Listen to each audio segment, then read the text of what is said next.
Allen Stiles. Watch the show on youtube.com/SacktownSports1140. Or listen on the Sacktown Sports app. Yes, yes, yes. Another Monday is upon us. Happy Monday to all, and to all a quick week. Allen Stiles, Sacktown Sports, taking up to 2 p.m. Kyle Ledbetter behind the glass for us. Jason and Dave handed the reins over to me a little bit early. Hopefully they go low at the Sac State Golf Tournament. I think my money's on Jason. I think. So we'll find out who got it done yesterday. I know there's scrambles and things, but you got to keep your own score regardless. And shout out to Christopher Lod for helping us through as we filled in for the last segment. 4 hours with you. And, you know, the weather is going to be outstanding this week. I'm very happy about that. Last week was a bit random, a bit bizarre, which was also how I'd qualify the NFL draft. We're going to spend a decent amount of time on the NFL draft and not necessarily on the picks. I think the Niners, a lot of people really happy with what the Niners did. A lot of people really happy with what the Raiders did. And by the way, real quick, did the Raiders pull a "you deserve to find love, but I'm not your person" on Shador Sanders? The mentorship from Tom Brady. They pass on Shador 9 times. 9 times. I think the Raiders did a great job, but I don't know why they just didn't pick up a young QB. I don't really get that. The Niners, they needed to do what they needed to do. They are allergic to offensive linemen, but besides that, did a pretty darn good job. The NBA playoffs roll on, so of course we will break all that down. I'm feeling for my guy. Y'all know I love Dame, Oakland native, Bay Area boy. It seems like he has torn his left Achilles, and we're really feeling for him. He's going to be 35. It's been a great run for Dame, but these last couple seasons have been rough. It was essentially a year to the day, where he strained that same Achilles and it crept back up on him. Sometimes it's random. I know for me, it was a bit random. My right Achilles is the one that often gave me trouble, and then I ended up losing my left Achilles. For Dame, it kind of was right there in front of him. He tried to power through, and we've seen this before. Giannis had a strained Achilles and things like that. You just never know. You know, there are a lot of different conversations, whether there's just, I was talking to somebody else, I was golfing, and he had torn his Achilles, and basically there are two kind of breakdowns from the prospect of whether or not it is the mileage conversation or if it's just luck of the draw. So we're wishing the best to Dame. And yes, Raiders did take that QB from North Dakota State, but you know what I mean. You know what I mean. Take him. Take the guy. They passed on him 9 times. That Tom Brady's mentor or whatever. Yes, he passed on him 9 times. So plenty of Shador talk. The prank callers, they're embarrassing losers. There's no other way to put it. And they should be reprimanded in some way, shape, or form. How the NFL or the college that they go to, how they do that, I'm not sure. But they have to find a way to do that. The Kings, again, no plan to rebuild, so we're going to spend a lot of time on there. We have our Kings trade target, and that was per Marc Stein. Our Kings trade target of the day. This is someone that we've talked about before, but now that their season is all but over, we are going to break that down even further. Doc Rivers, the best betting odds to become the Kings' next head coach. And really how it's broken down is where will Doc go next, not the other way around. So the Kings had the best odds to land Doc. I should say it like that. Would you, last week we did the phone calls, you picking up the phone for Doc? I don't know. And I'm leaning closer to the no, and I don't know. Again, we'll get to our playoff playback because now all of a sudden, Nico might have been right. That Luka is fat, even though Luka's not even having a bad series, but the Lakers on the brink of getting eliminated. Does that say more about Anthony Edwards and the Timberwolves than it does about the Lakers? We knew this Laker team wasn't ready to go, but I do think we believed that they would be in a better position. And even if they somehow muster a way to get back right in this series and even win the series, it's a lot of mileage. And I saw a stat yesterday, JJ never sat the starters, something crazy like that, for a whole half. LeBron, and they had just played a day prior. Just crazy stuff coming out of LA. And look, JJ walks the part. He talks the part, but he's still a very green coach. And I believe that was a mistake. You got to trust your bench to some degree, even if they're not playing well. We're going to have some fun with the Indiana Pacers because, something just occurred to me last night as I was watching the game that the Pacers and Tyrese Halliburton, who the Kings traded away, the Pacers are everything that Vivek wishes the Kings could be. They're in the playoffs every season, regardless of whether or not they're true contenders, and they're under the luxury tax. And they get to beat an injured Bucks team in the first round. And they get the best injury luck I've ever seen. Tyrese Halliburton, is he an injury merchant? That is the question. But either way, I can just see Vivek salivating at what the Pacers do every single season. And that's how he wants to live. Now, how do they get there? They tried to get Siakam. They tried to make moves. Does Siakam work the same way with Sabonis than he does with Miles Turner? Probably not, because Miles Turner can actually shoot the basketball. Not Domantas Sabonis take 5 seconds to find the laces on the ball and then shoot it. He can actually – Miles Turner was making step-back twos. I mean, it's incredible. And we've talked about them trying to move off of Miles Turner for years and years, but I don't know why they would do that. They have a little bit of redundancy. I don't really know what else the Pacers need, but if you're Vivek, you would say they don't need a dang thing. This is exactly what I want. Lock in a 4 seed every single season. Nobody thinks you're going to win it, but it doesn't matter because that playoff revenue is rolling. So that was something that I noticed that I thought was really interesting. We're going to break that down even further in about 7 minutes here, but I wanted to start here. In my opinion, this might have been one of the most polarizing NFL drafts in a very, very long time. I don't know if I'm going 10 years, 20 years, whatever it is. Normally the draft is the draft, right? And RIP to Dwayne Haskins. But you had that situation when the Giants kind of jumped over Dwayne Haskins and took Daniel Jones. They kind of lucked out because Dwayne Haskins, even at his first stop, again, rest in peace, didn't look like the guy, even though they pretty much missed on Daniel Jones. But polarizing drafts. I sat here and went back and forth with Whitey and Kyle about how this was a bad look for Mel Kiper. That was after night one.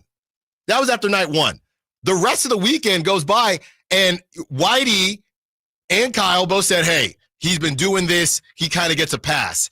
I went through the rest of the weekend, and Mel Kiper was getting dragged for his obsession, saying the NFL has no clue what they're looking for in quarterbacks, which might not necessarily be completely off, that it's all a gamble either way.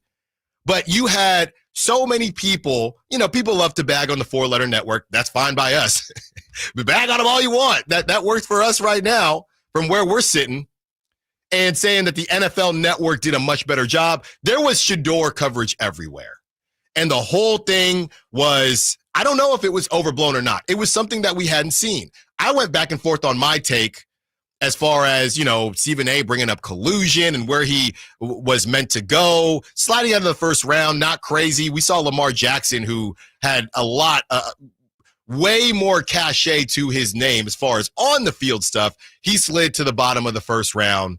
But Shador, not 1, not 2, not 3, not 4, but the 5th round. And, people saying, hey, well, if you're not looking for a starter, and then somebody says, well, what about the guy that went, the Louisville guy, Show, who went to New Orleans? Well, that was one thing.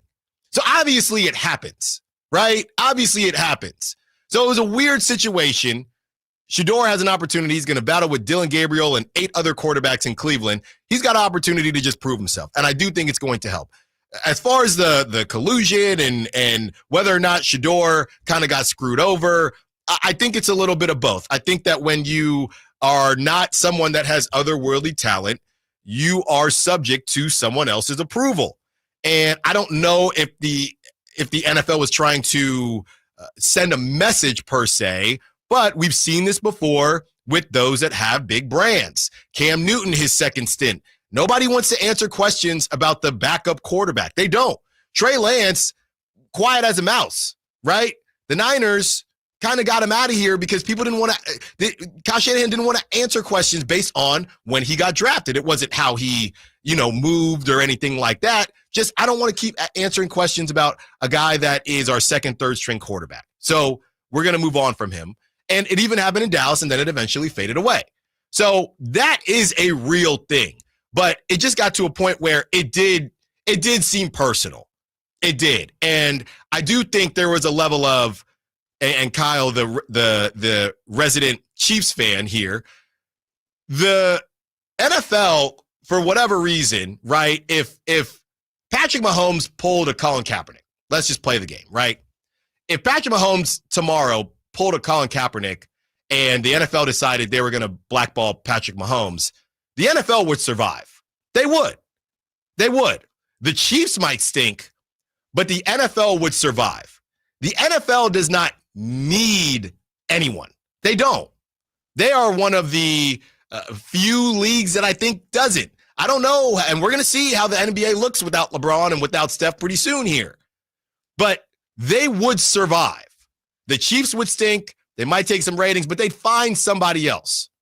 And my point is, if you come off like, and I don't know, we have the sound from Todd McShay and what Shador said or didn't say. If you come off as if, hey, you need me and you don't have otherworldly talent, that's going to rub people the wrong way.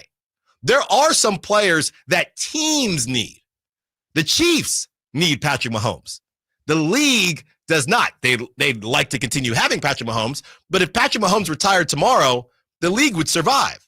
So I do think there was a little bit of, all right now, Shador, you got a little too much dip on your chip here. And you're not that guy, pal. If we put Cam Ward's talent into Shador's body with all the stuff that Shador said and did, which I don't think was as egregious as far, I'm not talking about the interview stuff, but just the outside, just having a brand, right? I believe that person that I just created goes number one. Imagine Cam Newton with the NIL, and imagine Cam Newton with Deion Sanders as his father. Cam Newton, Heisman winner, national championship. Cam Newton still goes number one. Now, they did try to throw some random QB in there as a competition towards the end of the draft, which they will do. I can't even remember who that was. Are you talking about Cam Newton here? Yes, Cam Newton here. I'll never forget the famous Sports Illustrated cover photo of Blaine Gabbert, Yes. Jake Locker, and Cam That's Newton. right. They tried to throw them in there, but they ended up going with Cam. So I think that as is with a lot of life, and I know in sports talk, you're supposed to take your stance and stand on it. But I do think Shador has some responsibility. I do think Deion has some responsibility. And I do think the NFL has some responsibility. But like I always say, it's the same thing that I brought up last week with the Randy Moss situation. When you have that talent, they overlook stuff. And that's just what it is. We're going to get into a lot more of the NFL draft. Like I said, those prank callers are losers. I don't know what the NFL should do, but somebody got to do something because it actually happened last season as well with Cooper DeJean, I believe, on the Eagles. So this isn't the first time this has happened. It's just Shador happened to be on a stream. I also want to talk about how good the NBA playoffs have been. And all those haters that like to compare the NBA to the NFL need to own up to the fact that the NBA is rolling right now. This is one of the best first rounds I've seen in years. A lot of Kings talk and much, much more for the next 4 hours. Allen Stiles, Sacramento Sports. I'm Ken Korak with your Green and Gold Report, brought to you by Comcast Business, powering possibilities. Well, the A's call-up of last year's first-round pick and fourth selection overall in the draft, Nick Kurtz, is not surprising, but his rise through the A's minor league system is pretty astounding. Kurtz has played in only 32 minor league games, but the numbers are eye-popping. A .336 average, 11 home runs, and 37 RBIs. Comcast Business helps turn today's small businesses into engines of modern business. It's how restaurants become reliably up and running neighborhood favorites. It's how retailers become seamlessly restocking, cyber-securing must-visit shops. And it's how healthcare offices become data-managing caregivers that we all depend on. With reliable connectivity, enhanced cybersecurity, advanced fiber solutions, and Wi-Fi backup, Comcast Business is powering the engine of modern business.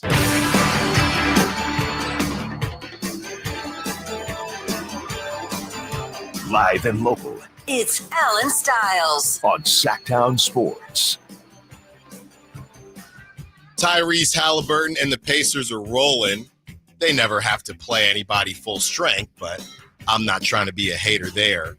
Closing the loop on the NBA versus NFL thing, I just think it was a bad look for the NFL all around. The Shador coverage was brutal, okay? And that's the whole point, is what made it weird. How many times, to your point, Kyle, and after you said that, I saw that Gatorade commercial about 18 times. That Gatorade commercial had, who was it? Caitlin Clark, Jason Tatum, Luka? I think Luka.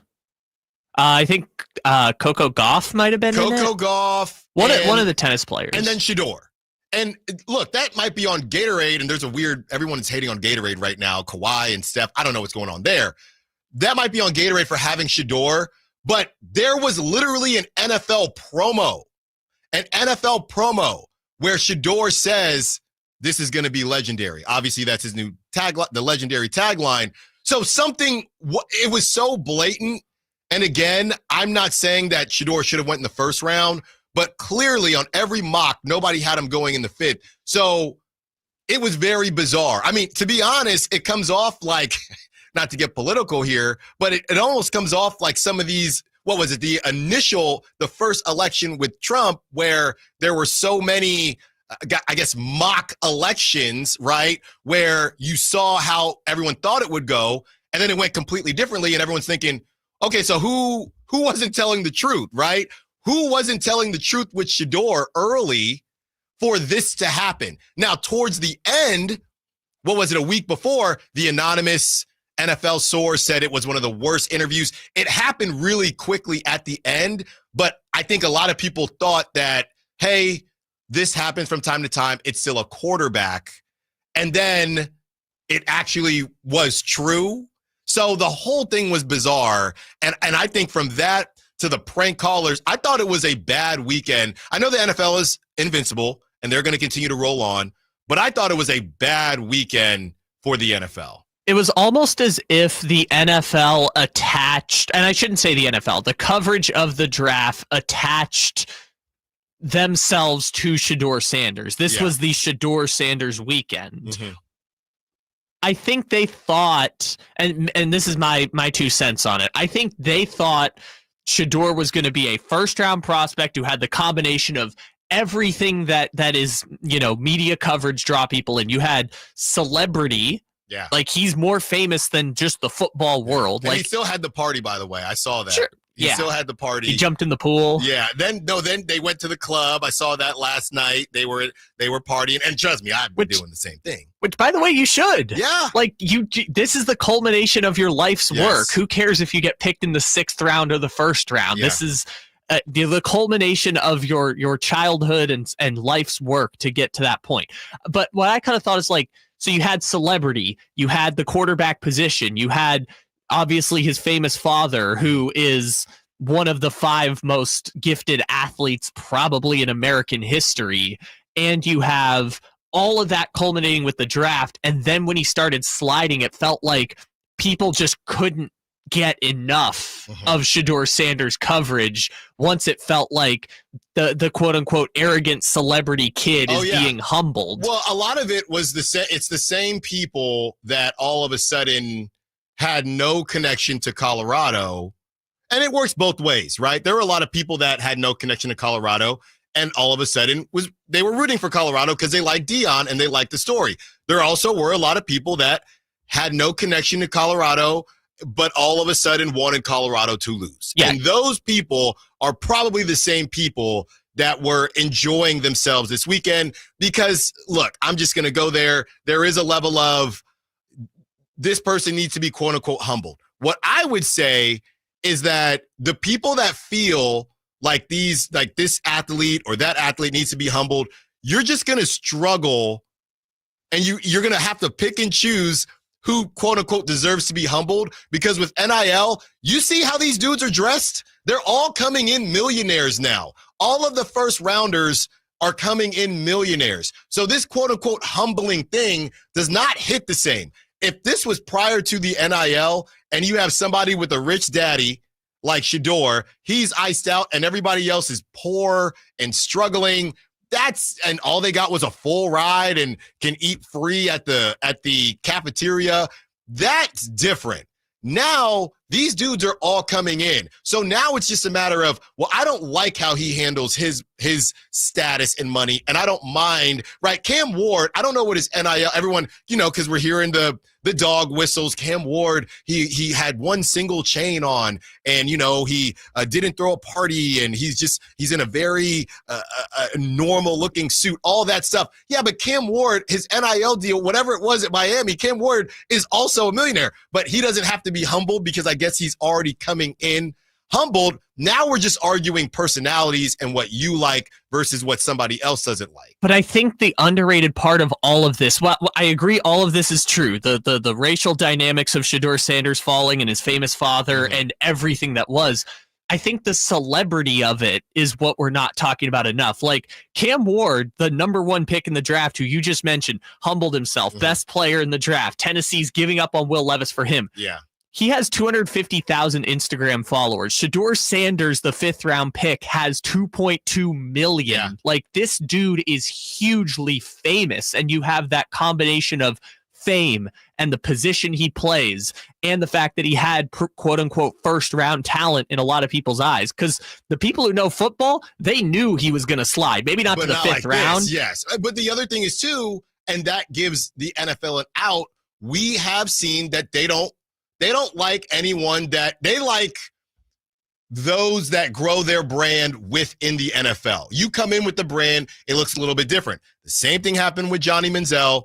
The same thing kind of happened with Cam Newton, but Cam Newton's talent was so undeniable, there was nothing they could do. I even saw somebody said, and it's a good point, kind of also happened with Tim Tebow. Now, Tim Tebow never should have been a quarterback, but his brand did affect how he was viewed because he was such a big brand. Yes. So we've seen this happen before. Shador is not the first person that this happened to.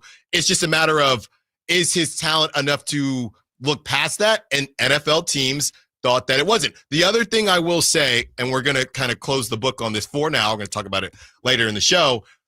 We do, and that's why I said Deion's got to wear some of this. You're on, and this is my dad was calling me back and forth, and it was polarizing. That's what they talked about. My dad doesn't really follow football. He called me about 2-3 times. What's going on with Shador? And I'm explaining it to him. Then after every single round, I'm like, I'm starting to not have any more answers for you. But we've seen this before with LeVar Ball. The difference, NBA is just different. They thought that Lonzo had enough talent that they would deal with LeVar. They thought that LaMelo had enough talent that they would deal with LaMelo. LiAngelo never went. And I don't think he would have went. I don't think he didn't go because of his pops. But LiAngelo didn't have enough talent to kind of deal with that.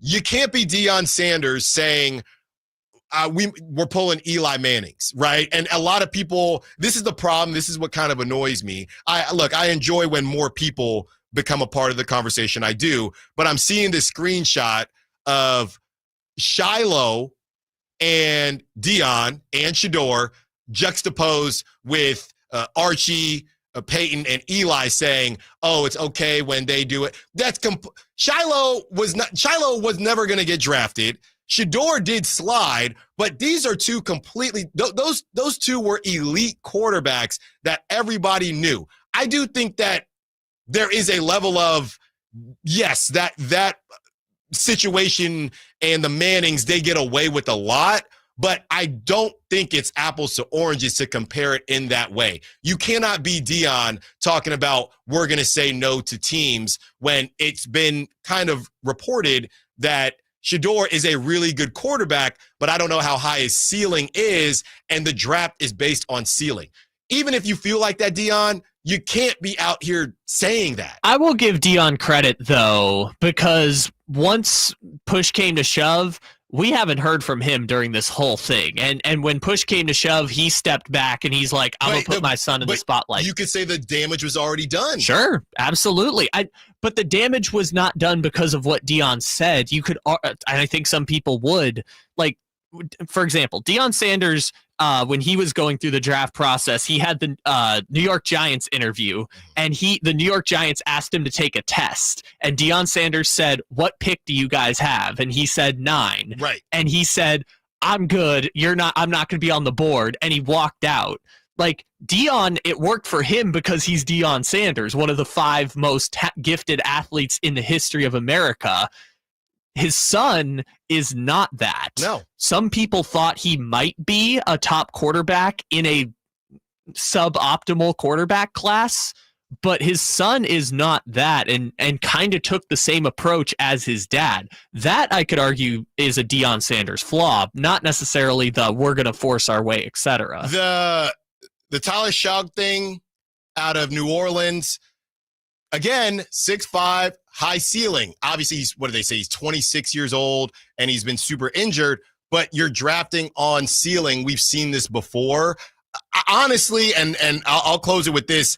To this day, and obviously I'm a Raider fan, I still think I need to hear from Tom Brady. I need to hear from Tom Brady because you were on the phone with Shador. It was very public about your relationship and the mentorship. What the hell happened? I just want to know, because they did end up taking a QB. So that is the weird thing. That is the weird thing to me.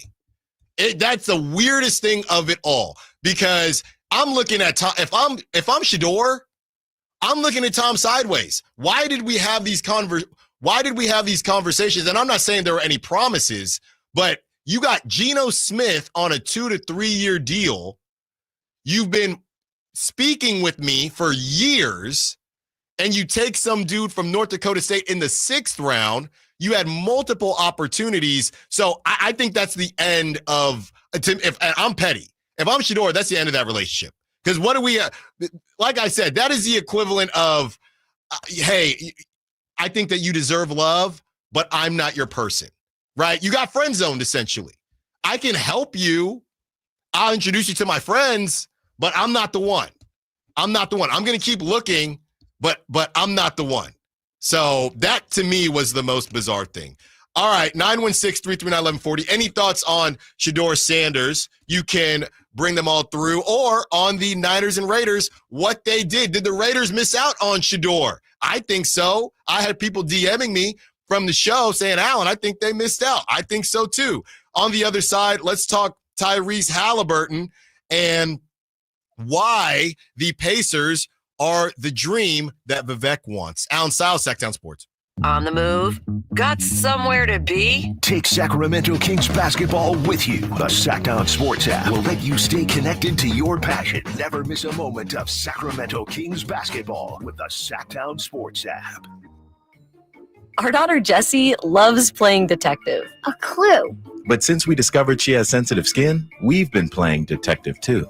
We thought the problem was our puppy. But it was actually our old detergent. Aha. So we switched to Tide Free and Gentle. Tide Free and Gentle provides an excellent Tide clean, and it doesn't leave behind irritating residues like dyes or perfumes. So it's gentle on your skin. Case closed. If it's got to be clean, it's got to be Tide Free and Gentle. Thy ticket, Lady Jennifer of Coolidge. Well, many thanks, good sir. Hereeth my Discover card. They accept Discover at Renaissance fairs? Yeah, they do here. Discover is accepted at the places that I love to shop. Getteth with the times. With the times? You're playing the lute. Yeah, and it sounds pretty good, right? Discover is accepted at 99% of places that take credit cards nationwide. Based on the February 2024 Nielsen report. The IMSA WeatherTech Sports Car Championship is back for another thrilling season at Monterey's iconic WeatherTech Raceway Laguna Seca, May 9th through the 11th. Only in Monterey can you experience a high-octane mix of international drivers, cutting-edge prototypes, and GT sports cars racing wheel to wheel. There'll be gourmet food, wine, craft beers, family entertainment, and exclusive fan engagement with the drivers in the open race paddock. Buy your tickets now and experience world-class motorsports. Visit WeatherTechRaceway.com. What would it take for a plumbing company to earn your trust? Jerry and Kenny here from Bell Brothers. And let's face it, plumbing and service companies don't always have the best reputation. So to earn your trust, the first thing they'd have to do is actually answer the phone when you call with a real live person. Then they'd have to send a plumber when you needed them, day or night, without charging extra for emergency services. A trustworthy plumber would show up on time, wearing a clean uniform and name badge, and be able to show that they had passed a background check and drug test.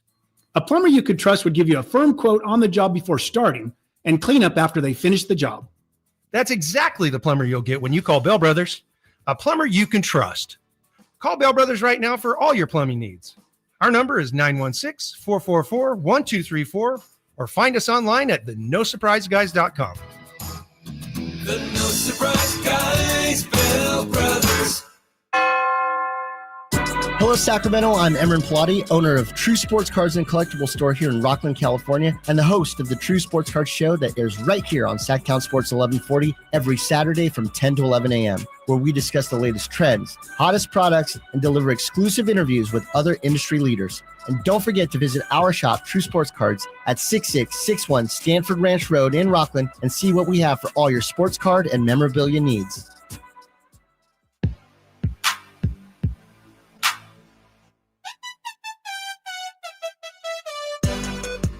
Allen Stiles You can join the show by texting 916-339-1140 on Sacktown Sports.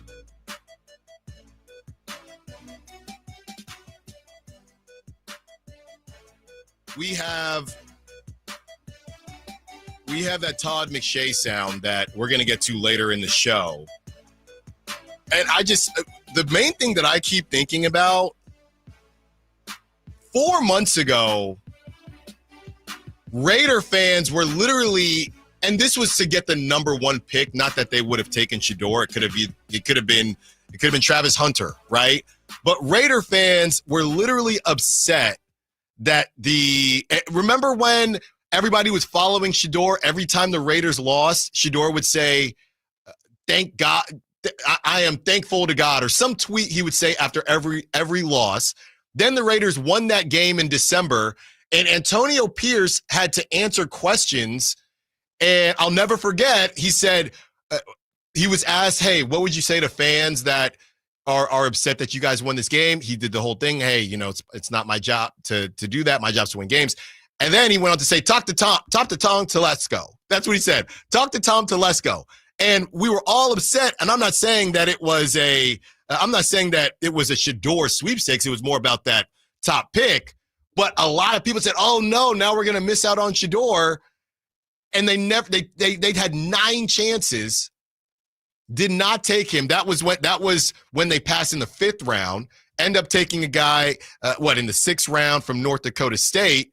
Talk to Tom Telesco. I'll never forget that. Well, and guess who's not there anymore? Antonio Pierce or Tom Telesco. They both got fired, which the Raiders part of it is fascinating because you would have sold so many jerseys, much media attention. And I get not wanting to put all of the attention on your 3rd string quarterback, which in Cleveland, he's now the 5th string quarterback. But he's got a fight with Dylan Gabriel.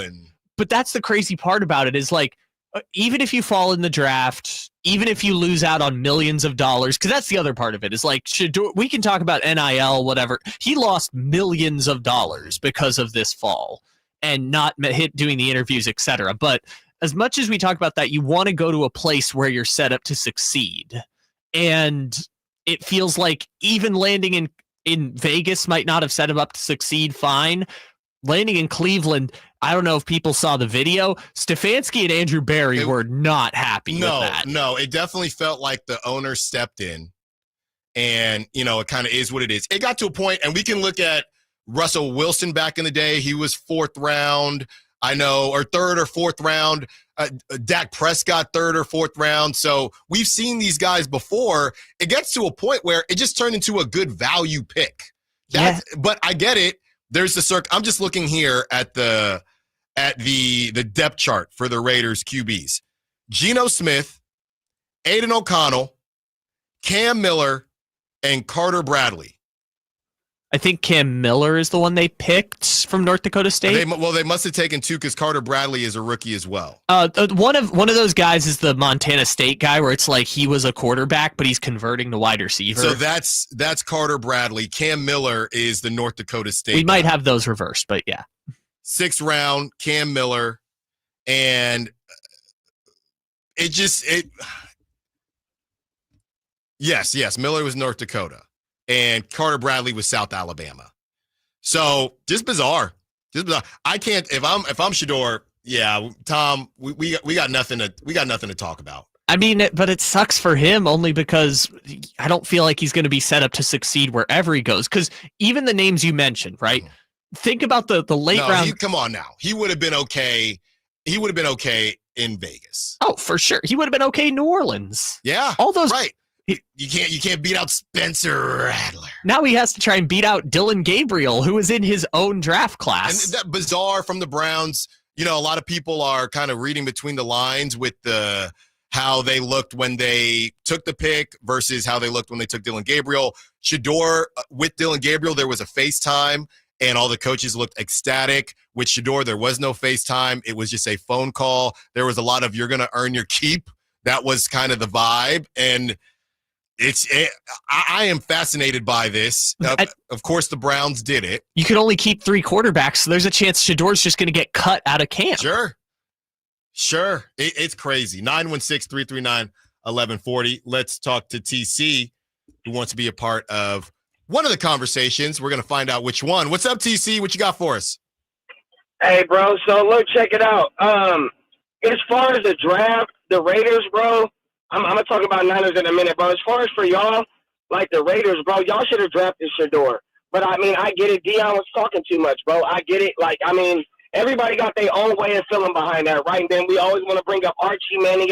I get all that, right? But I'm not going to get tangled up in all that because that's deeper than what everybody else is talking about, bro. Mm-hmm. At the end of the day, Pops was doing a bunch of talking, bro. I'm a father, right? You can't tell a dad how to talk. You a dad, right? But at the same time, we got to fall back. I have to fall back with my son sometimes because I be trying to talk about what they going to do, where they going, doing that. Sometimes, bro, as a parent, you got to fall back, bro, and it's hard. It's hard. Mm-hmm. You can't tell a parent how to parent. It's hard. It's hard, bro, but you got to fall back, bro. Otherwise, you can hinder your kids, bro, just like Dion did that with the boy. Yeah. You wanted to go Niners too, TC? Niners, let me get off that, bro. Niners, I don't like none of the – I like 2 draft picks, bro. I like the boy out of Texas, and then I like the boy out of Ole Miss. Jordan Watkins. The only reason I like him out of Ole Miss is because they breed receivers. A.J. Brown, DK Metcalf, and that defensive interior lineman from Texas is nice. Other than that, bro, we had a weak draft, dog. Thanks for the call, TC. Everybody liked the draft, I thought. Everybody liked the Niners draft, besides the no offensive lineman thing. Yeah, but they kind of told us they liked their guys. Your guy Dieter came on the air and said Mykel Williams is the best prospect in the class. Yeah, they've been telling us they like the offensive line, whether we agree with it or not. And TC didn't agree with it. Felt like Kyle Shanahan didn't have as much of a say in this situation as he normally does. So we'll see. Raiders, I like what the Raiders did. I think that once we got to when the Raiders had, when was that? The 3rd or 4th round, Raiders had back-to-back picks. I knew back-to-back picks. This is the 4th round. It might have been the 3rd. It was the 3rd or 4th round. And I keep on, I sit down every time. They were trading back. I tweeted that maybe the Raiders knew so many teams didn't need a QB. They were accumulating more picks and just figured they can just take Shador later. Then they just never did. And I think they're okay with that. Yeah. So we will get to Halliburton and the Pacers and Vivek's dream to be them of the Western Conference when we return. Also, we have Marc Stein telling us something I think we all already knew, that there's no if you are team retool, today is a happy day for you. Allen Stiles, Sacktown Sports. At Napa, we've spent the last 100 years building our business into an engine that powers yours. Whether you're big or small, national or local, Napa has the automotive solutions your business needs to stay moving. And it's all driven by a nationwide network of quality parts and exceptional service on one mission: to keep your business moving full speed ahead. That's why we are the pros that know. Napa know-how. When an overwhelmed injury victim calls Ashton or Price, we immediately remove their legal burden and introduce them to the very best medical care in the region. They focus on their health, and we handle all the rest. When they reach the end of their medical journey and are reunited with happiness and hope, we unleash our decades of legal experience to obtain maximum compensation. We are real, local, experienced litigators and snappy dressers too. Consultation's free, and there's never a fee until we win. Remember, for the best advice, don't think twice. Call Ashton and Price. Get ready for an adrenaline-pumping, action-packed day at Monster Truck Madness. Witness the insane power of Rockstar, California Kid, Identity Theft, Spitfire, Reverse, Titan, and more. Plus, right along the massive Monster Truck. It's all happening Saturday, May 10th at the San Joaquin County Fairgrounds with 2 back-to-back shows at 3 p.m. and 7:30 p.m. Don't miss the wildest event of the year. Tickets are selling fast, so hit the StocktonDirtTrack.com for tickets and more info. It's Monster Truck Madness. Non-stop, high-octane thrills that you can't miss. If you're 55 and up, T-Mobile has plans built just for you. 2 lines of unlimited for just $30 a line. That's a 45% savings compared to Verizon and AT&T. But don't just take our word for it. It's not just the savings that are great with our T-Mobile plan. There's all this value from all these other things that T-Mobile offers. T-Mobile has been such a savings for us. We love it. Switch today and get 2 free 5G phones like the Motorola Edge with Turbo Power charging that gives you power for the day in just 15 minutes. And customers 55 and up can get 2 lines of talk, text, and data for only $30 a line. Go to T-Mobile.com/55 to learn more. With 24 monthly bill credits and 2 new lines with autopay for well-qualified customers plus taxes, fees, and $35 per line connection charge. Credits end and balance due if you pay off early or cancel. Contact us plus $5 per line without autopay. Debit or bank account required. 45% off 2 lines versus AT&T Starter and Verizon Welcome. Plan benefits vary. See details at T-Mobile.com. Motorola Edge requires 68-watt charger. Chargers sold separately. Actual performance will vary based on usage and configuration. It's Carmichael Dave talking to you about my good friends at American Energy. You're in the Sacramento area. You know how the seasons work. They are a-changing right now. So American Energy wants to help you stay warm for the rest of the cold season, but help you stay cool during the warm season. Best way to do that, make sure your system is operating safely. So right now is the time to take advantage of half off a tune-up, $24.50. They cut that right in half, and if you want a diagnostic, guess what? You can't beat free. If it's free, it's me, and now it can be you. And also, it's the end of the season blowout. $4,000 off a new system plus any rebates. That $4,000, that's a direct drop from the sticker price. It's a great deal. Check them out at theaeway.com or an instant quote, or give them a call at 916-520-9990. That's 916-520-9990. Tell them your good buddy Carmichael Dave sent you. Call 916-520-9990 now.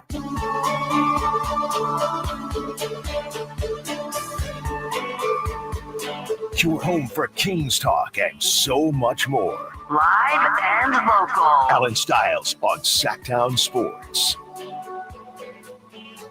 We have more on the NFL draft later in the show. Wanted to bring up this discussion about the Indiana Pacers and Tyrese Halliburton. So yesterday, I'm watching the game, and I'm feeling bad for my guy Dame, who he's about to be 35 and just ruptured his Achilles. And I don't know what is next for Dame. This is really the worst time for him to do that. He's not somebody towards the end of his career that's kind of – Dame could get up back in the day. Don't forget. But lately, he'll shoot the threes. He's kind of shifty. He'll get to the rack, but, he's not dunking. He's more of a jump shooter at this point. Never been a crazy defender, but about to be 35, Achilles. At this time, think about when he did it as well. That means that essentially he'll miss next season. So feeling really bad for Dame. And although I do believe that Halliburton is kind of turning into an injury merchant as the Pacers keep facing teams that aren't healthy dating back to last season, the Pacers are literally who the Kings ownership wishes they were. Literally. You got your squad. It's kind of, you set it and forget it. They're like your Roth IRA, right? You just kind of put some money in. It just grows. The Roth IRA of the NBA. Yes, you put some money in. It just grows. You're not taking too many chances. When you need it, you dip back into it. It's always steady. Always. You wake up. I wake up. I'm a billionaire. My name is Vivek Ranadive, and my team is the 4th seed. Every season. And are we actually contenders? Who cares, man? Who actually cares? They were the 3rd seed last year, the 4th seed this year. They'll be as good as Tyrese Halliburton is going to be. We got a star. Maybe we'll lose Andrew Nembhard. Sure. Maybe we'll lose Benedict Mathurin, but we're in the Eastern Conference. And the good news is we're just going to play the injured Bucks every year in the first round. We're under the luxury tax. Life is good. I think the biggest mistake Vivek probably made is buying a team. And now, obviously, the Kings wouldn't be here anymore, but buying a team in the Western Conference. Are we looking at Vivek differently if he bought a team in the Eastern Conference? Is it that simple? The Kings would have been the 7 seed this year if they'd just been in the East. And every 7 seed in the history of the play-in has gotten in to the playoffs. If we were Orlando right now, would we be feeling like Vivek got exactly what he wanted? Yes. Okay. Yes, for sure. Because let's say they were Orlando the last 2 years. 5 seed, bounced out in 7 games. 7 seed, bounced out in 4 games. That's 5 home playoff games. Count it. Where my money counter at? Where my playoff revenue counter at? And it's so ironic simply because, as we all know, Tyrese Halliburton was traded to the Pacers. Now the Pacers have built literally what the Kings want to be. I don't know if we're true contenders or not. Bleep it. Who cares? Every single year, we are in the mix. We're in the mix. And that's all that really matters. And would we look at him any differently if they were in the Eastern Conference? I don't know. Unfortunately, Sacramento is in California. And although some of the teams don't make a ton of sense as to where they are in the East or West, there's no way for the Sacramento Kings. And the whole thing of, oh, well, we should just get rid of conference for the playoffs, that still wouldn't have helped the Kings this season. Not this season. No, but they might have had something to play for the last 15 games of the season instead of being like, well, we're going to be the 9 seed. Yeah, but that wouldn't have necessarily helped them. But I was thinking about that, and the fact that they're under the luxury tax, they have their core. They could remove some of their core. They can, every season, they just work around the edges. And, you know, I posted this yesterday and somebody said, well, Allen, they also have somebody that might be a Hall of Fame coach in Rick Carlisle. Yeah. And that's part of that too. And you know what I responded? Well, he must not have lost 5 games in a row. He must have never lost 5 games in a row. In fairness, Vivek also hired a Hall of Fame coach once upon a time. It was just George Karl when he was 63 years old and angry. Dave, at the beginning of the season, I'll never forget this. It was such a long season that I remember, and I'm not going to call out the media member because he's a good friend of mine, but I remember the beginning of this season when De'Aaron Fox just had his 100 and whatever points in 2 games, and Tyrese Halliburton was struggling early. Somebody spinning the block on the Tyrese Halliburton, De'Aaron Fox conversation. Hey, well, what happened here? I thought Tyrese Halliburton, I thought he had De'Aaron. I thought he ran circles around. Months later, this brother is not even on the Kings. The Kings are at home or in Cancun, wherever the hell they are. And the Pacers are on their way to the second round again. With more playoff revenue, baby. Count it up, Kyle. We need a money counter sound. Cha-ching! We'll work on that. But the Indiana Pacers are so interesting because remember, Siakam was also rumored to come to Sacramento. Remember that random game last year where it was like Toronto was coming to Sacramento and everyone was like, Masai and Monty are going to hash out the details of the deal. And I can't remember which reporter it was. Maybe it was Chris Haynes. This is Chris Haynes. But you've been briefed. But it was like it looks like they're moving towards a deal and then a deal didn't happen. It's the Pacers are in an alternate universe what the Kings could have been. And of course, those two teams are always going to be linked because of the Sabonis for Halliburton trade. But in an alternate universe, it's like they could have had Halliburton and Siakam.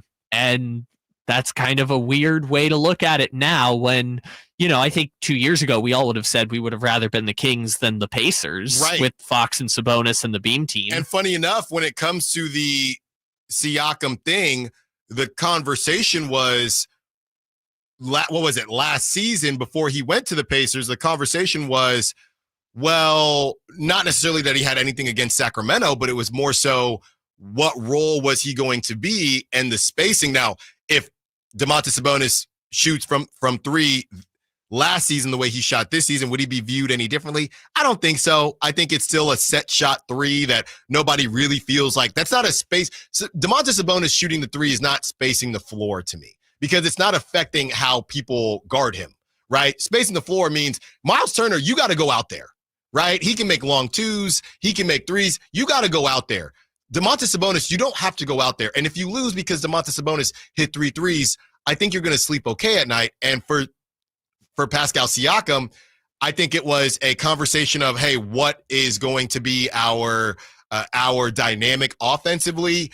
And Siakam doesn't really shoot the three ball well. So between Siakam and Sabonis, it's a little bit redundant. He's shot the three ball better this season, but those two guys on the floor, I think that his camp felt it was a bit redundant. So you have a Tyrese Halliburton who's younger than De'Aaron Fox, and you have a Miles Turner who can legitimately spread the space out the floor. That's an easy answer. And he chose the right thing. And I don't know what that deal would have been, and they probably wanted Keegan at some point in time. I think I remember. The Siakam trade you're saying? I vaguely remember that. It would have probably had to include Keegan to get it done. And I don't even know if I like that for the Kings, to be honest, because I don't know how Sabonis and Siakam would have worked. So for the Miles Turner of it all, like Miles Turner is closer to a Naz Reid than he is to Jonas Valanciunas, right? So it's not as simple as people saying like, well, why don't they just play Valanciunas and Sabonis together? Well, Valanciunas' game is not Miles Turner. And that's why Miles Turner's a free agent this summer. And some people are like, well, what if they just brought back Miles Turner? What if we recreated the team the Pacers said they didn't want? We just keep recreating teams that didn't work. You know that meme with the doors, and then there's blood coming from each door for each team. You did what was it? You did the Bulls. Next up, the Pacers that you traded with them. Let's retry that team. Let's just keep retrying teams. You got to get a retread coach if you're going to retread teams at this point. Yeah. Well, who used to coach the Pace? You want to get Nate Bjorkgren? Yeah. He's got to be somewhere right now. And to that point, Kyle, of Miles Turner being more of that hybrid, give me a guess how many rebounds and I'm kind of giving you a hint here, but how many rebounds do you think Miles Turner averages a game? A game? Mm-hmm. I don't even know. I'm going to say 8. Yeah. 6.5. So again, not your typical big man down there, burly. I'm going to grab 8 to 10 rebounds a game. That's not who he is. Right. So Pascal Siakam working with him changes things because Pascal is, on the other hand, a forward who does more so get grimy and in the paint because he doesn't space the floor that well. So you can't have Pascal and Domantas Sabonis. I'm glad. I guess I'm kind of glad that they did. If Keegan was on the table, I'm not glad of how everything ended up, but I don't know how good De'Aaron Fox, who can't shoot, Domantas Sabonis, who can, I guess, kind of shoot, and Pascal Siakam, none of them can shoot threes. So I'm glad they didn't make the deal. I think that team would have been better, but these teams just don't make sense. Yeah. You know, it's funny that you bring up Keegan too and retreading it also, because there is another universe where people forget that Keegan versus Jaden Ivey in that 2022 draft. Yeah. If the Kings had taken Jaden Ivey and the Pistons had taken Benedict Mathurin at 5, which is probably what they would have done, Keegan would have been a Pacer too. Yeah. So it's like these two teams are always going to be inextricably linked. But now that the Kings look like they are directionless, rudderless, and are going to have a hard time pulling themselves up to the 3rd seed again from where they were in the Beam Team season, it feels like the Pacers don't have the ceiling. Because honestly, Tyrese, if you had to say, you know, the players entering their prime, you'd probably take Luka, SGA. You would take a number. You gotta chill on the Lucas stuff now. Anthony Edwards. Was Nico right? Let's not do that. It seems more like I'm right, but we'll get to that later. Okay. Luka, SGA, Ant Edwards, probably Trae Young. You would take those people potentially before you get to Tyrese Halliburton, and so it's like, I don't know if he's ever going to be the best player on a championship team, but he doesn't have to be that right now. No, the Pacers, ... who the Kings dream to be in the playoffs every season. Nobody knows if they're actually ever going to contend or not. But you know what? It doesn't matter. And feasting on the Bucks, who are injured every year. It doesn't matter. They'll probably lose next round. Get you a couple more, maybe 3 more home playoff games. Let's rock and roll, baby. Let's rock and roll. Speaking of what the Kings will do, the word is out. This is from Marc Stein, whether or not the Kings plan to retool or rebuild. We will reveal that to you in 3 minutes. Allen Stiles, Sacktown Sports. On the move? Got somewhere to be? Take Sacramento Kings basketball with you. The Sacktown Sports app will let you stay connected to your passion. Never miss a moment of Sacramento Kings basketball with the Sacktown Sports app. Power Business Technology is proud to be a 100% independent, locally owned and managed Toshiba copier dealer. Local ownership cuts out the red tape, allowing ourselves to never be too busy to personally answer the call when our clients need us. Recognized for excellence in service execution, training, and customer service, we're proud to be named a Toshiba ProMasters Elite Dealer since 2021. Contact us today for all your business printing needs at 844-POWER-BZ. That's 844-769-3729, or visit us at powercopiers.com. Sacramento's premier country music festival, Country in the Park, is coming back May 16th and 17th at Cal Expo with Bailey Zimmerman, Billy Currington, Cole Wetzel, Nate Smith, and more. You'll enjoy food trucks, rock walls, and a mechanical bull, line dancing, and more. Single-day GA tickets start at $52 at CITPFest.com. Country in the Park, May 16th and 17th with Sky River Casino, Hop Valley Brewing, and Naturewood Home Furnishings. Find out more at CITPFest.com. Progressive knows when you own a boat or RV, it's like you're automatically on vacation, even if you're actually a marriage counselor in the middle of couples therapy. But in your mind, you're camping in Acadia, puttering around Frenchman Bay. Your boat and RV are both protected. Your lobster drenched in butter and... Uh-oh, did your clients just notice you weren't listening? Quick, do the thing where you just repeat back exactly what they said, but as a question. They bought it. Now back to Maine, earning an automatic discount bundling your boat or RV with your home or auto. Progressive Casualty Insurance Company affiliates and other insurers. Not available in all states or situations. Confidence is knowing you're ready to handle whatever comes your way. That's what it feels like to take on your workday with Cintas. They make sure your AEDs are up to date. Your fire extinguishers are tested and inspected. Your floor mats are cleaned and delivered. And your workwear looks good, feels good, and is freshly laundered with the Cintas Apparel Plus program. So are you ready to take on today? Visit Cintas.com. Oh, I'm ready! And get ready for the workday. Spring has sprung, and now is the best time to spruce up your home. Between spring cleaning and evaluating your home, it is the perfect time to reach out to the folks at the Overhead Door Company of Sacramento. Jason Ross here, and I'm so glad we did. We reached out, and we're now about a month in to our brand new garage doors. Now, first off, we improved our curb appeal. They look great, and it's one of the first things people notice when they approach your home. A new, modern, stylish garage door can improve the overall appearance of your home, just like it did for us. Also, how about this for a nice benefit? The return of investment. A new garage door is high on the return of investment home improvement project list. It's one of the more cost-effective upgrades you can make to improve your home's value. Hey, see for yourself. Check out their products. Go to the showroom at 6756 Franklin Boulevard and ask about the Sacktown Sports Special. Overhead Door Company of Sacramento, the genuine, the original overhead door. Always look for the red ribbon logo. Save $12,750 off MSRP. Every new 2025 Silverado 1500 LT and RST 5.3 in stock at the Maida Chevy Silverado Supercenter. After all rebates. And Maida Chevy still has one of the largest selections in the Sacramento area. $12,750 off new Silverado exclusively at the Maida Chevy Silverado Supercenter. Now that's big, huge. See them all at MaidaChevy.com. Together, let's drive. First trading 2011 renewal. Not available with special financing, lease, and some other offers. You've heard the saying, penny wise, pound foolish, right? It means you do something that will save you a little bit right now, just pennies, but that ends up costing you pounds in the end. People put off tuning up their furnace because they don't want to take the time or spend the money to get it done. But it only takes 90 minutes and costs just $87, which is just pennies compared to the huge problems and expenses that can rack up if you don't get your furnace tuned up. You'll also save money on your energy bills, and your system will last longer. So don't be penny wise and pound foolish. Call Bell Brothers for a precision tune-up and professional cleaning today. Our number is 916-444-1234 or find us online at thenosurpriseguys.com. The No Surprise Guys, Bell Brothers. KHD1 Sacramento, KYMX HD3 Sacramento. From the Power Business Technology Toshiba Studios. Sacktown Sports 1140.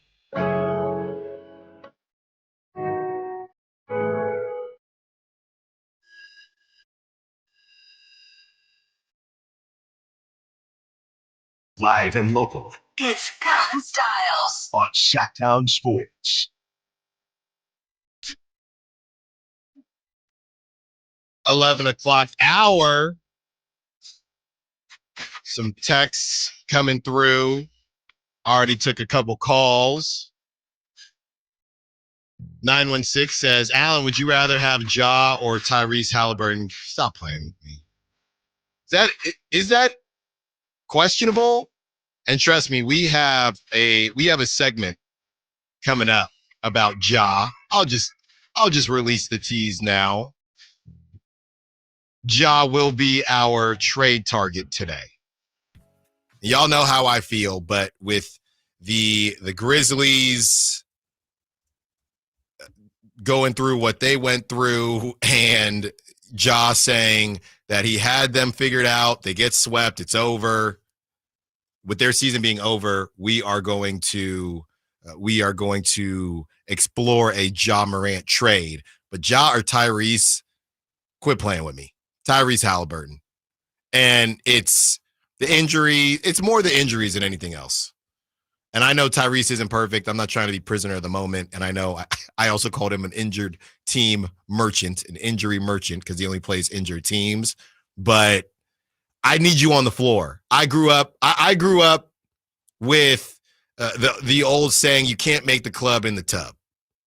That's it. Right? I'm not saying you have to play through everything, right? Or are you injured or are you hurt? But if I'm paying that type of money, you just have to be available. I'm not even saying neither. Tyrese Halliburton can shoot. It's ugly, but Tyrese Halliburton can shoot. Ja can go off for 40 better and more easily than Tyrese Halliburton can, but I need you on the court. Tyrese Halliburton had some injury stuff last season, but ever since then, this season, he's been, pretty available. I can't do it with Ja.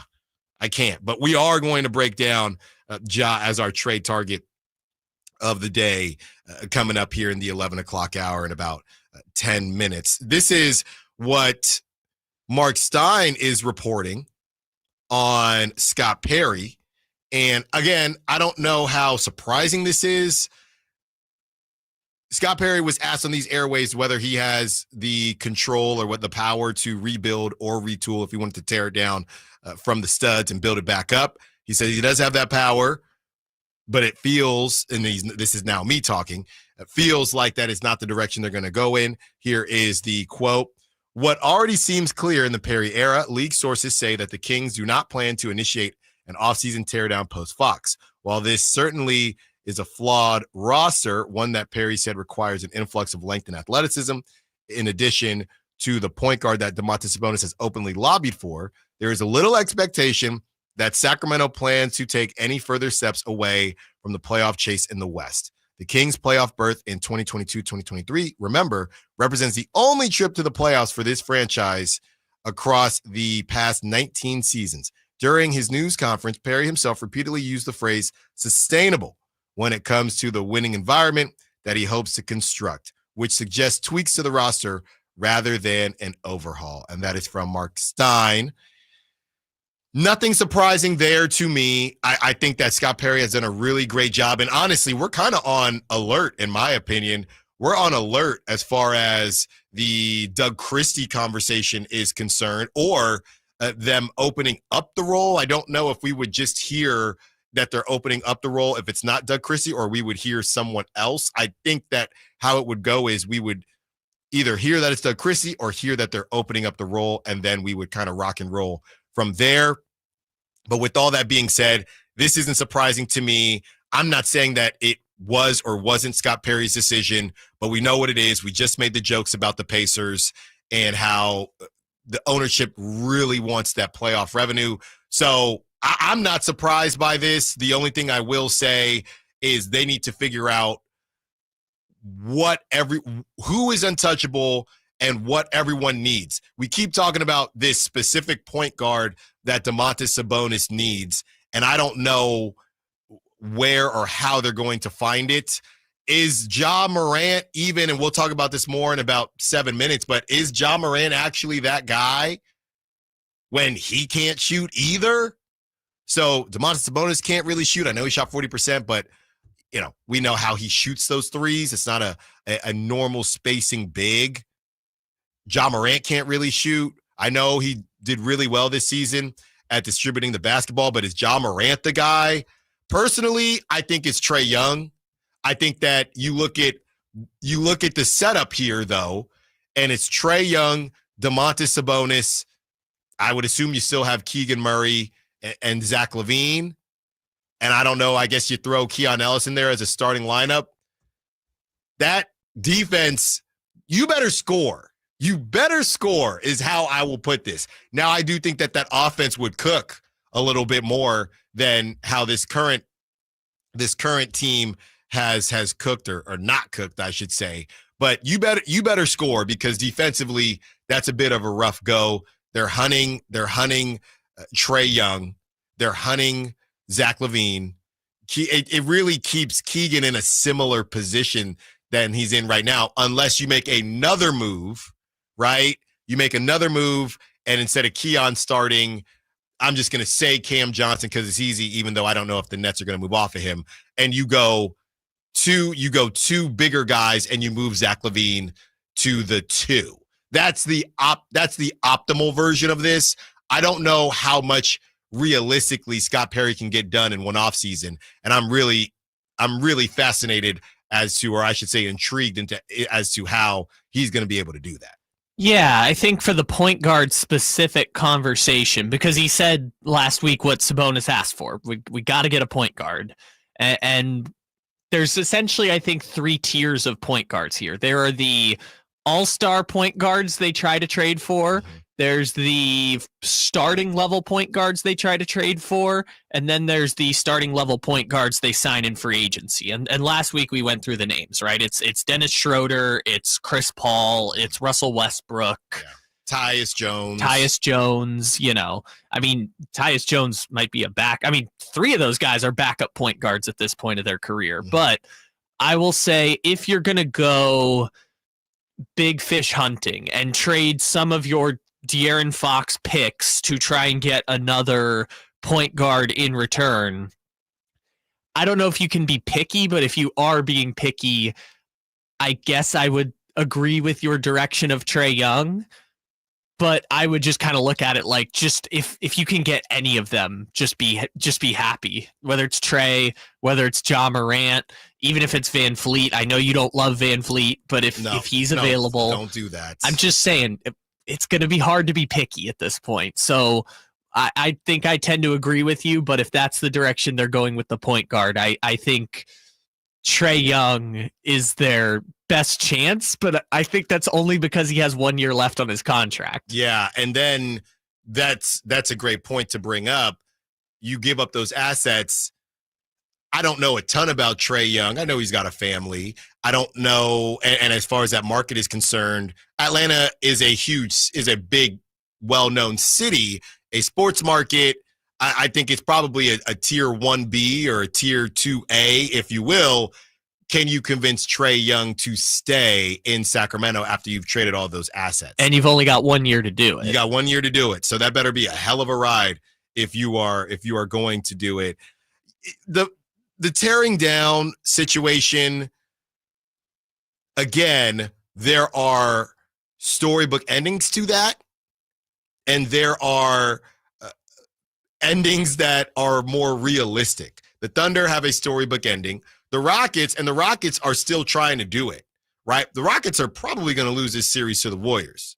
And I had Kyle cracking up this morning because somebody said on social media, the Rockets look like a team that is missing their best player. And that's spot on. When you watch the Rockets play, who's injured? Yeah. Who are they missing? But there's nobody injured. That's just the team. They have 7 top 100 players and not a single top 40 player. It's so weird. Which is fine because this was kind of always part of the Rockets' plan. They're going to go out and get somebody. I don't know who that is, but they're going to go get somebody. They just didn't want to do it at the deadline. Right. And now you have the Rockets that everybody's saying, why don't we be the Rockets? Now you have people, why don't we go be the Thunder? Look, man, it's not that simple. Like we've talked about, the Wizards are in the thick of it right now. The Wizards are in the thick of it. The Hornets have been in it. The Hornets have been rebuilding for about a decade, it feels like. The Blazers, this is a huge, I think this is a very quiet, a quietly huge offseason for the Blazers. What are you actually doing? You just extended Chauncey.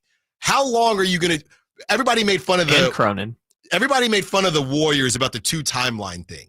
That's kind of what the Blazers are doing in a very generic store thing, right? Where it's, hey, we have our Klingons and we have our second wave, but we also have our DeAndre Aytons, our Jeremy Grants. At some point, they have to make a decision. And I think that's going to happen this summer. And we can have that conversation if anybody's interested in anybody up there in Portland. But we know the good stories, but we don't necessarily talk about the bad stories. So I'm not surprised at all that Scott Perry is going to try to retool this thing. We know what it is. Championship, the word championship was not said in the presser, which I don't think is a huge deal, but we know what the goal was for Monty McNair. And you know what? That's okay. When you read what Marc Stein says, 19 years, you've been to the playoffs once, I think it's okay to just want to get to the playoffs. I do think that that's fine. You know, we give ownership a hard time about that, but you got to crawl before you walk. Shout out to Baby Styles in the baby race. Sometimes you just don't do either. And now she's running everywhere. You got to crawl before you walk. It's just how they've done it and trying to save money and not investing in the process. That has been the issue. That's the problem. Saying, hey, man, we just want to have some sustainable success, and you can mark us into the 4 through 6 seed every single season for 2-3 seasons, and then we can take some. That's fine. But how they've done it hasn't made sense. So I'm okay. I'm okay with it. It's just a matter of how they've been doing it. When we return, all right, the Kings trade target of the day, Ja Morant. Are you in or out? Y'all know where I'm at. You almost convinced me last time. Can you do it again? Allen Stiles, Sacktown Sports. The only place you'll find Malik Monk is Sacktown Sports. Oh my, what an athletic move that time by Malik Monk. Hey Sacramento, it's Malik Monk and you're listening to the home of the Sacramento Kings, Sacktown Sports. Your local sports leader. I'm Ken Korak with your Green and Gold Report, brought to you by Comcast Business, powering possibilities. Well, the A's call-up of last year's first-round pick and 4th selection overall in the draft, Nick Kurtz, is not surprising, but his rise through the A's minor league system is pretty astounding. Kurtz has played in only 32 minor league games, but the numbers are eye-popping. A .336 average, 11 home runs, and 37 RBIs. Comcast Business helps turn today's small businesses into engines of modern business. It's how restaurants become reliably up and running neighborhood favorites. It's how retailers become seamlessly restocking, cyber-securing must-visit shops. And it's how healthcare offices become data-managing caregivers that we all depend on. With reliable connectivity, enhanced cybersecurity, advanced fiber solutions, and Wi-Fi backup, Comcast Business is powering the engine of modern business.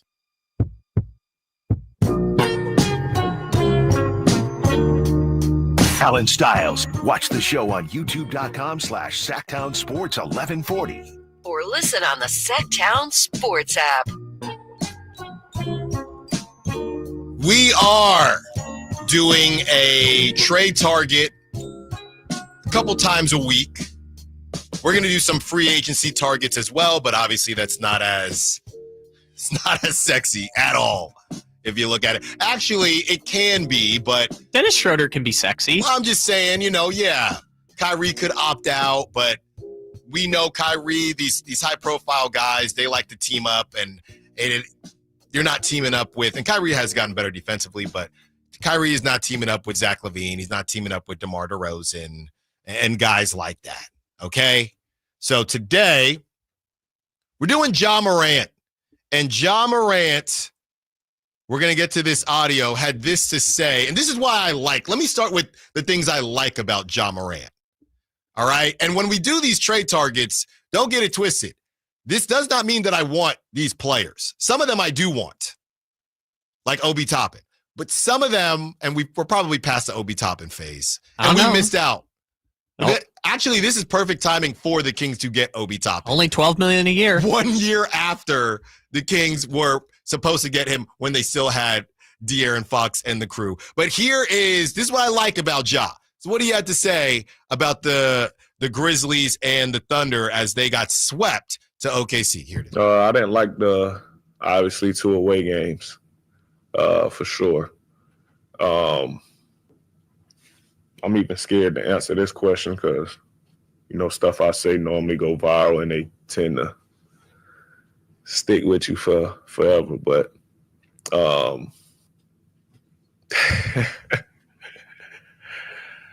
had them figured out.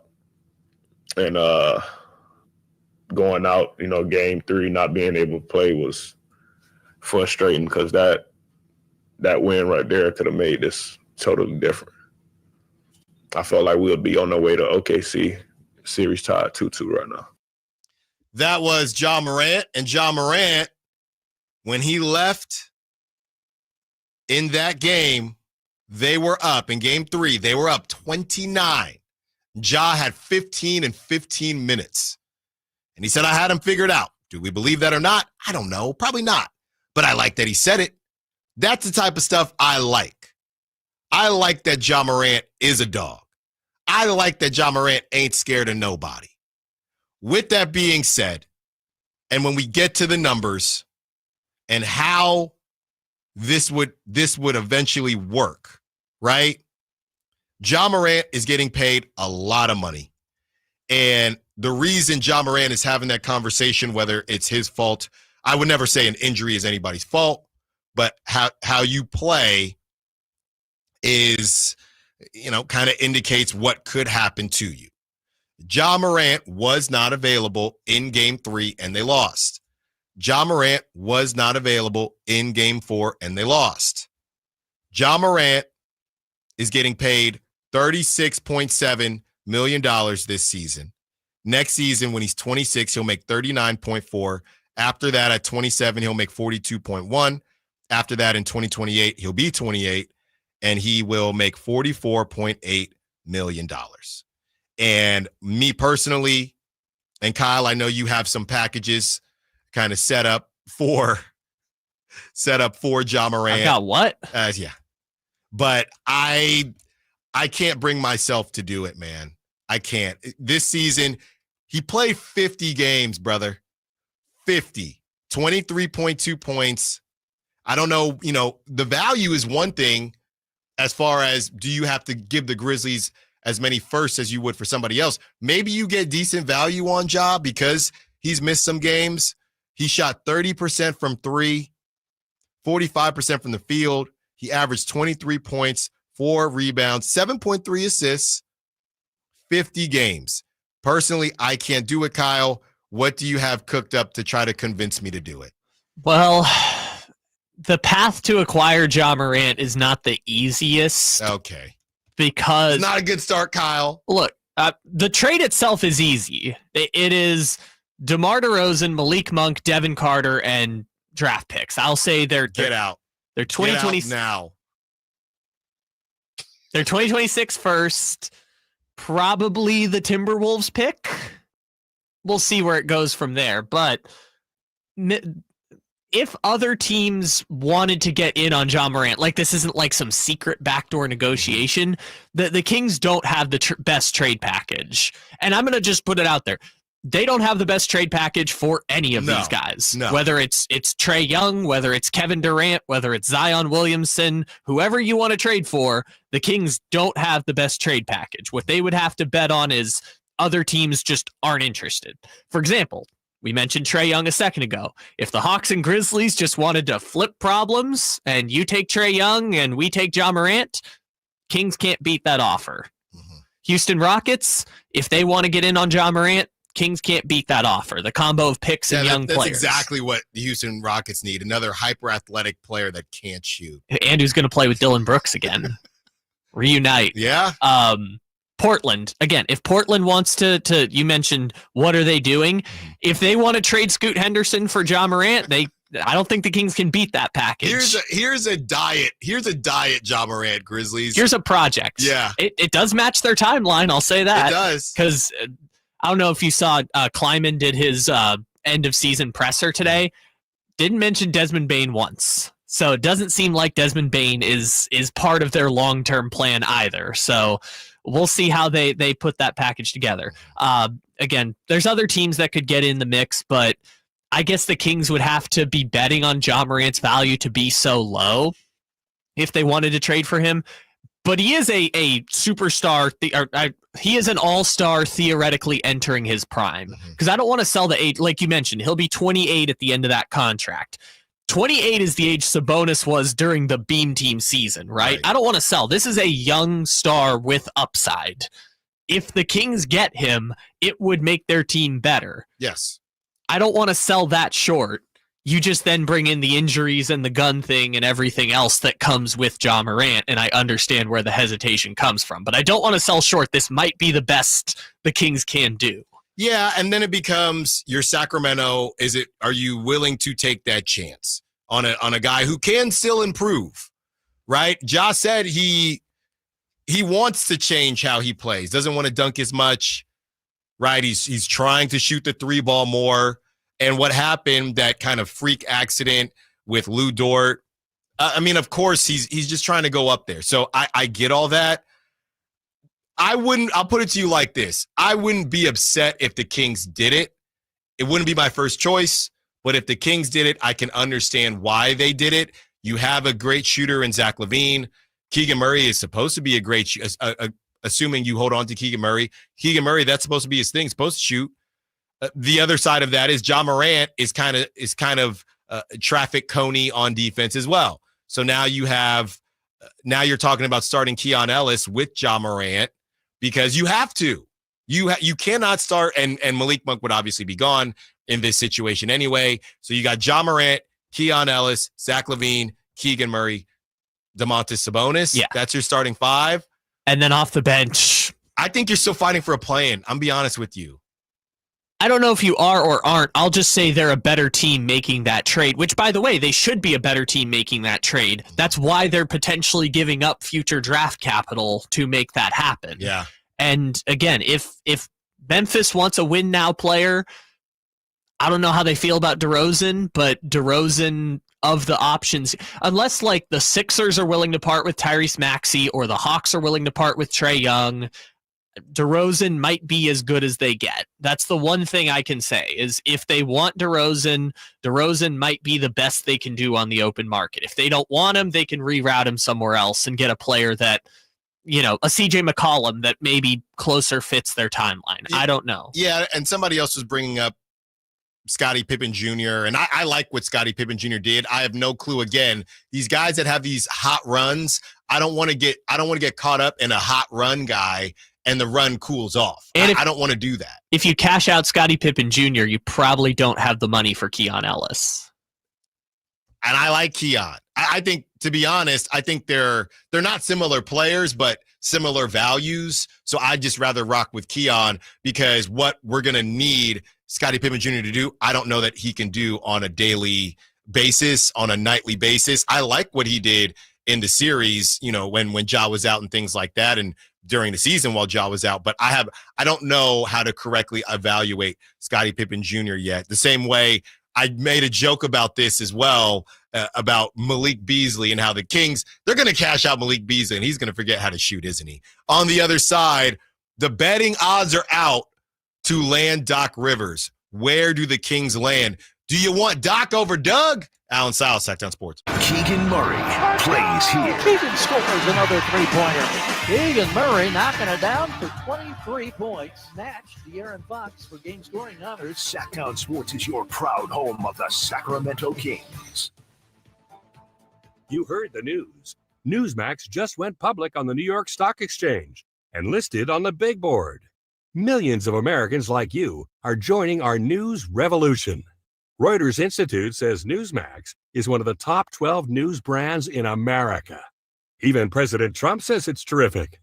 40 million Americans go to Newsmax, and its audience grew 50% since the same time last year.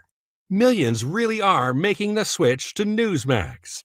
If you want to be a Newsmax share owner, call your advisor or get more info at newsmaxinvest.com. Stand with Newsmax today for a strong America. This communication is for informational purposes only and shall not be intended to or shall not constitute any offer to buy or sell securities, nor shall there be any sale of securities in any jurisdiction in which such offer, solicitation, or sale would be unlawful. Advanced Infusion Center, where we prioritize your comfort and well-being. Whether you're managing a chronic condition or seeking specialized IV therapy, our state-of-the-art center offers tailored solutions to meet your needs.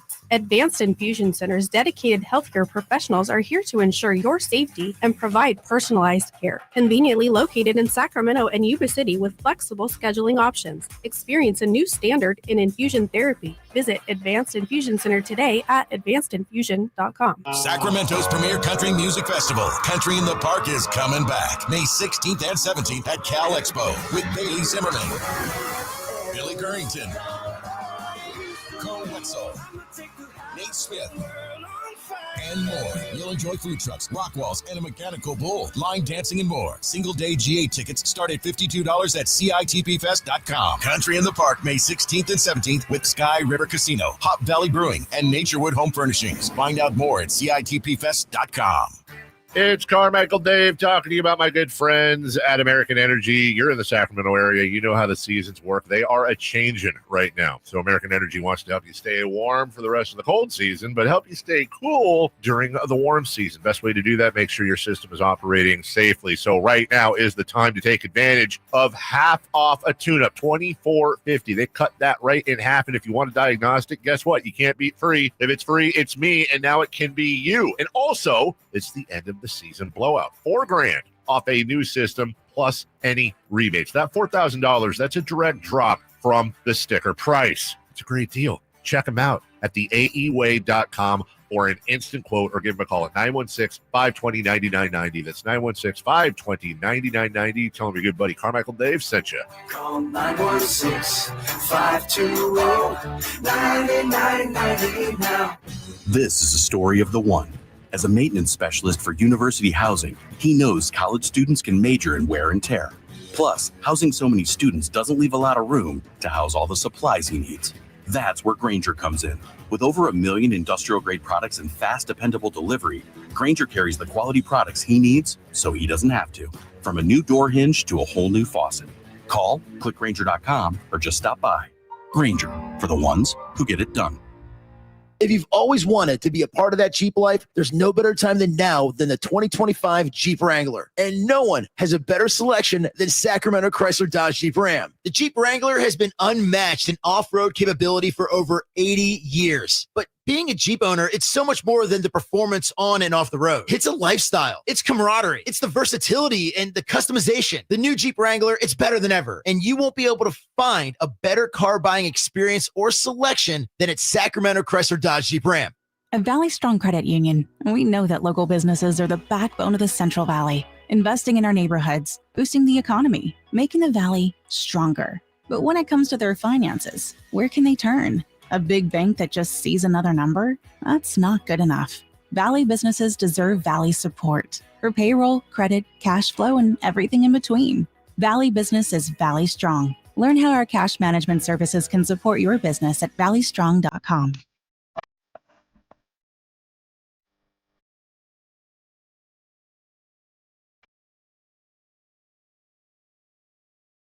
Tune in for Kings Talk and so much more.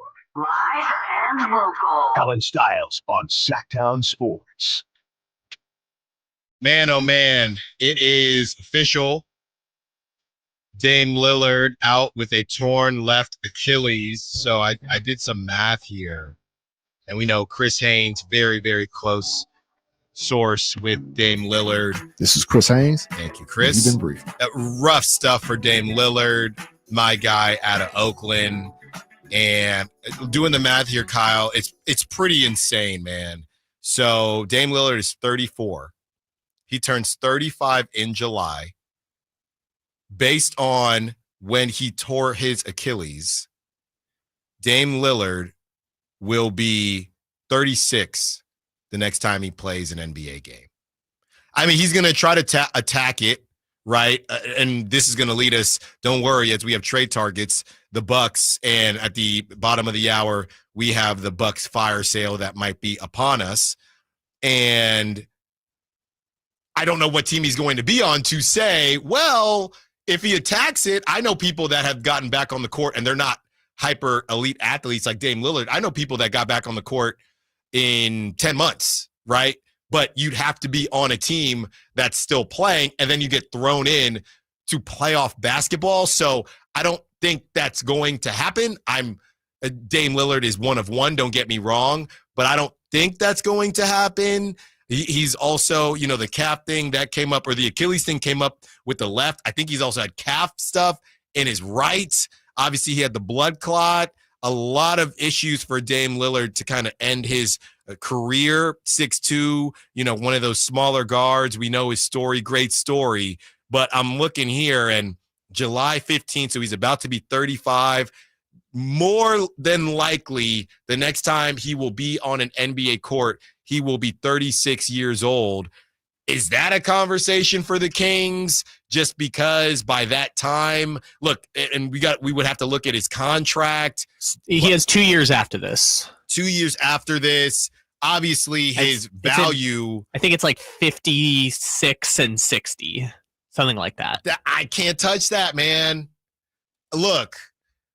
The value of it, you probably wouldn't have to give up picks. The Bucks could find themselves in a Zach LaVine position.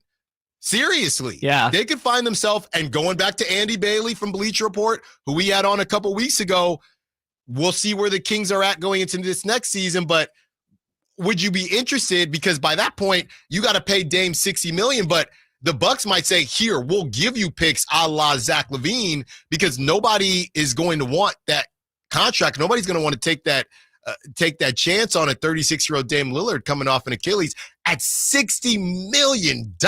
It's 54 and then 58 for the next 2 years. That's brutal. To give you perspective on Damian Lillard's injury, because I think he was a candidate for the Kings until he tore his Achilles. I think if you had been waiting for the Bucks' downfall, I think Dame would have been a great option, just because of from Oakland, has relatively good things to say about the Kings, even though they didn't draft him. Right. It would have been an option out there. But in terms of the Achilles, so Damian Lillard tore his Achilles at 34 years old and 9 months.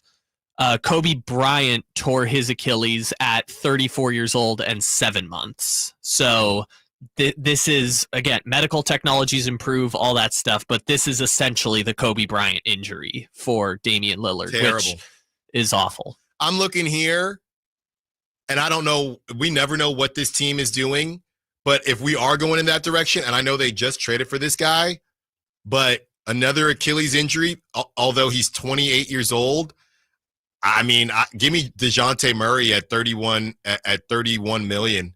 Next year. Give me DeJounte Murray. Next year, he'll be 29. He'll make $31.5 million. After that, he'll be 30, make $33.5 million. He's got a player option at 31 for only $31.6 million. Give me DeJounte Murray over Dame at this point. I'd have to. It would cost less, probably, because now, of obviously, the name. The Pelicans just traded for him. I have no clue what the Pelicans are attempting to do. Yeah, though. but the guy who traded for him also got fired in part because he traded DeJounte Murray for Dyson Daniels and draft picks, which If I made the trade DeMar DeRozan and Devin Carter for DeJounte Murray, would you do it? Yes. Okay. DeJounte Murray, he was just starting to kind of find his way from the three-point line. He's a dog defensively. He's got that mid-range. Is he pre-injury? We don't know. Obviously, you're taking a chance on the Achilles.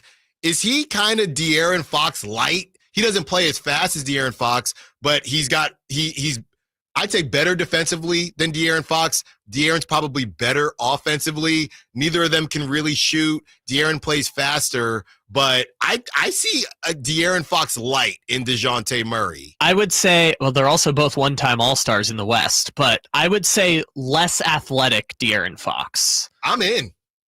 I know the Achilles is scary, but look, he's 27 now. I'd be in on that.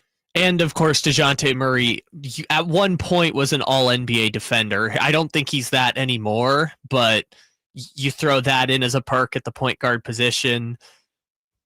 I think DeJounte Murray or CJ McCollum, you're kind of looking at the same thing. It's like, what do the Pelicans want to do? Yeah. No one really knows. But I think both of those would solve the Kings' point guard problems in different ways and probably be one of those, like, you don't have to mortgage the future. You might have to give up the Hornets second round picks, maybe one of your future first protected, but you don't have to mortgage the farm to get either of those guys. Looking at DeJounte Murray as a playmaker, now he only played 31 games.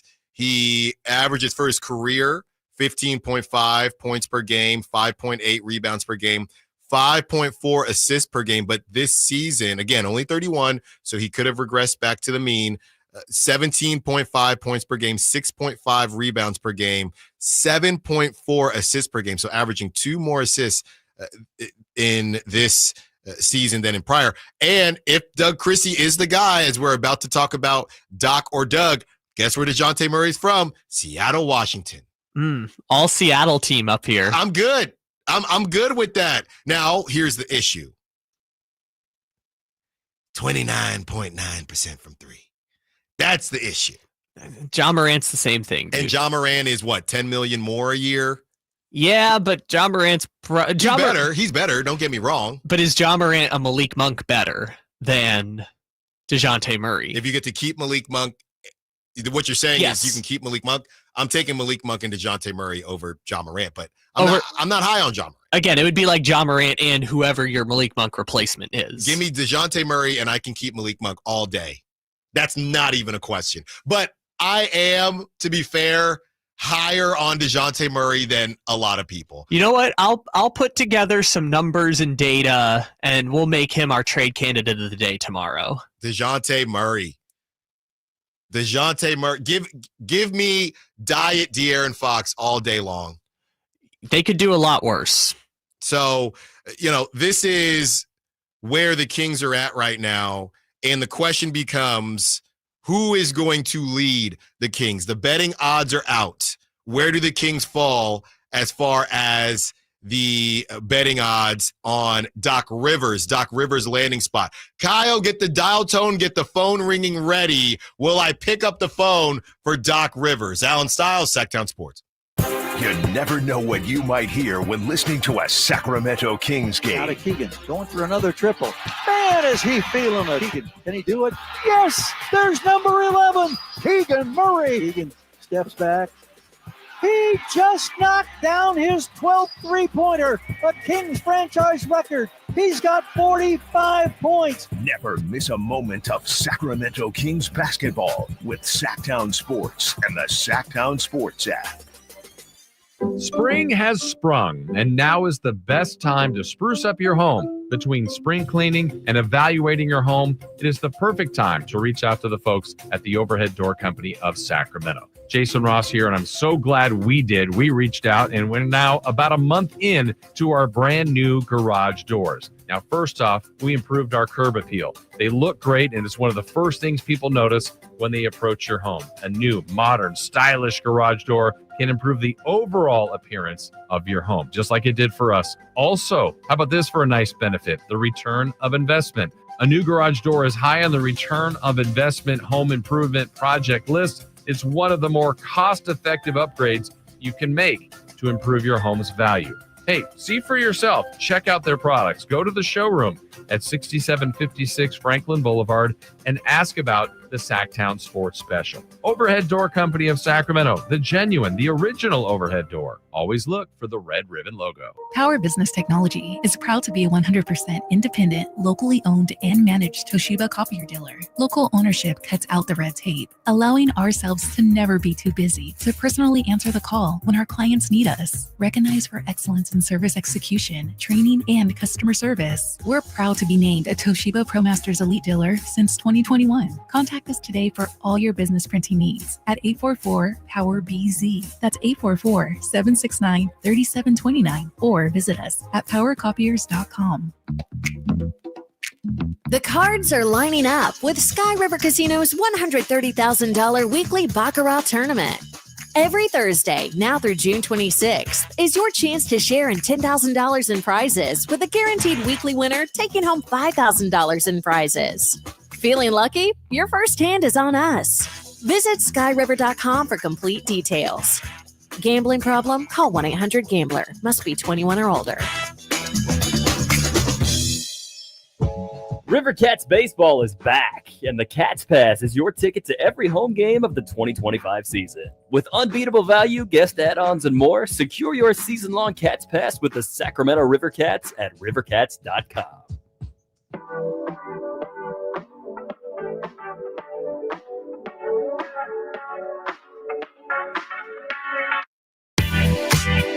Allen Stiles You can join the show by texting 916-339-1140 on Sacktown Sports. Taking you up to 2 p.m. Talking Ja Morant, whether or not you'd be interested. Also, let's talk coaches. We are on high alert right now as far as the announcement on whether it will be Doug Christie, whether they will open up the discussion. I will say, like I said, a lot of sources close to the team telling me that it's looking like Doug Christie, but I've been in these situations personally. I've seen it happen to other people. We've seen it happen in sports where it looks like it's going in a certain direction, and then all of a sudden it doesn't. Anything can happen, right? Somebody might enter the conversation that you didn't think was going to be interested or you didn't think was going to be available.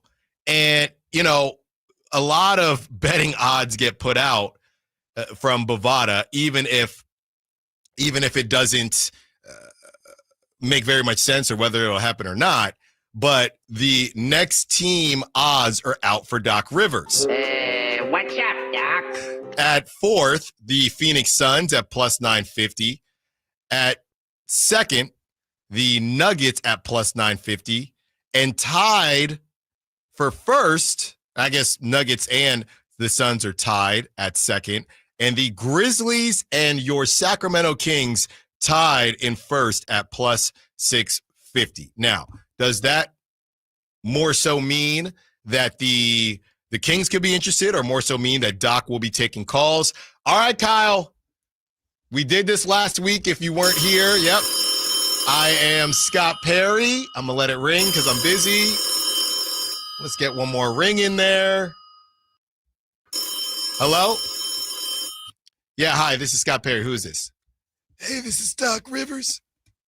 I was wondering if you got any more of those coach openings. Hey, Doc, how's it going? Hey, love what you did in Boston all those years ago. I still hear about it. You know, Doc, you did a great job with the Clippers, and you've been put in some situations. Unfortunately, Doc, I like my coaches to be accountable, and I've heard you throw players under the bus time and time again.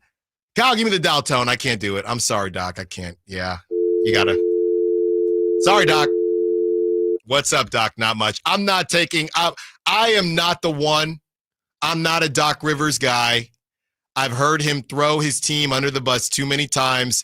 Doc lacks accountability. Doc is the king of the, well, if we didn't do this, he's the one that had the quote, why do people bag on 3-1 so much? It's not essentially he said it's not that big of a deal. I can't do Doc Rivers, man. I'm sorry. He's not Frank Vogel to me, but he's kind of in that camp. I will take Doc's call out of respect, but I would take Doug Christie over Doc Rivers. That's just how I feel. Your Doc Rivers impression was very good, though. I'll give you that. My wife said that when he talks, it gives her anxiety because she's just wondering, is everything everything all right? Stuck in there? I don't know if you've ever heard Doc Rivers when he was a broadcaster for the Spurs, but it's like it didn't always used to be like this. Yeah, this is a new development for Doc. Years of screaming. Ryan, we're just having some fun. Obviously, we love Doc and his voice, but I can't. I'm taking Doc. I'm taking Doug Christie over. It's not Blake's fault. Yeah, I'm taking Doug Christie over Doc. I'm sorry. Yeah. I don't think it's a realistic option, so I don't want to would I prefer Doc Rivers as the head coach of the Kings versus Doug Christie? You think Doc is too good for Sacramento? I just don't think we know that the timelines are going to align. Right? If you're just giving me a blank choice right now, if I could have one or the other, I'm taking the Hall of Fame head coach over Doug Christie.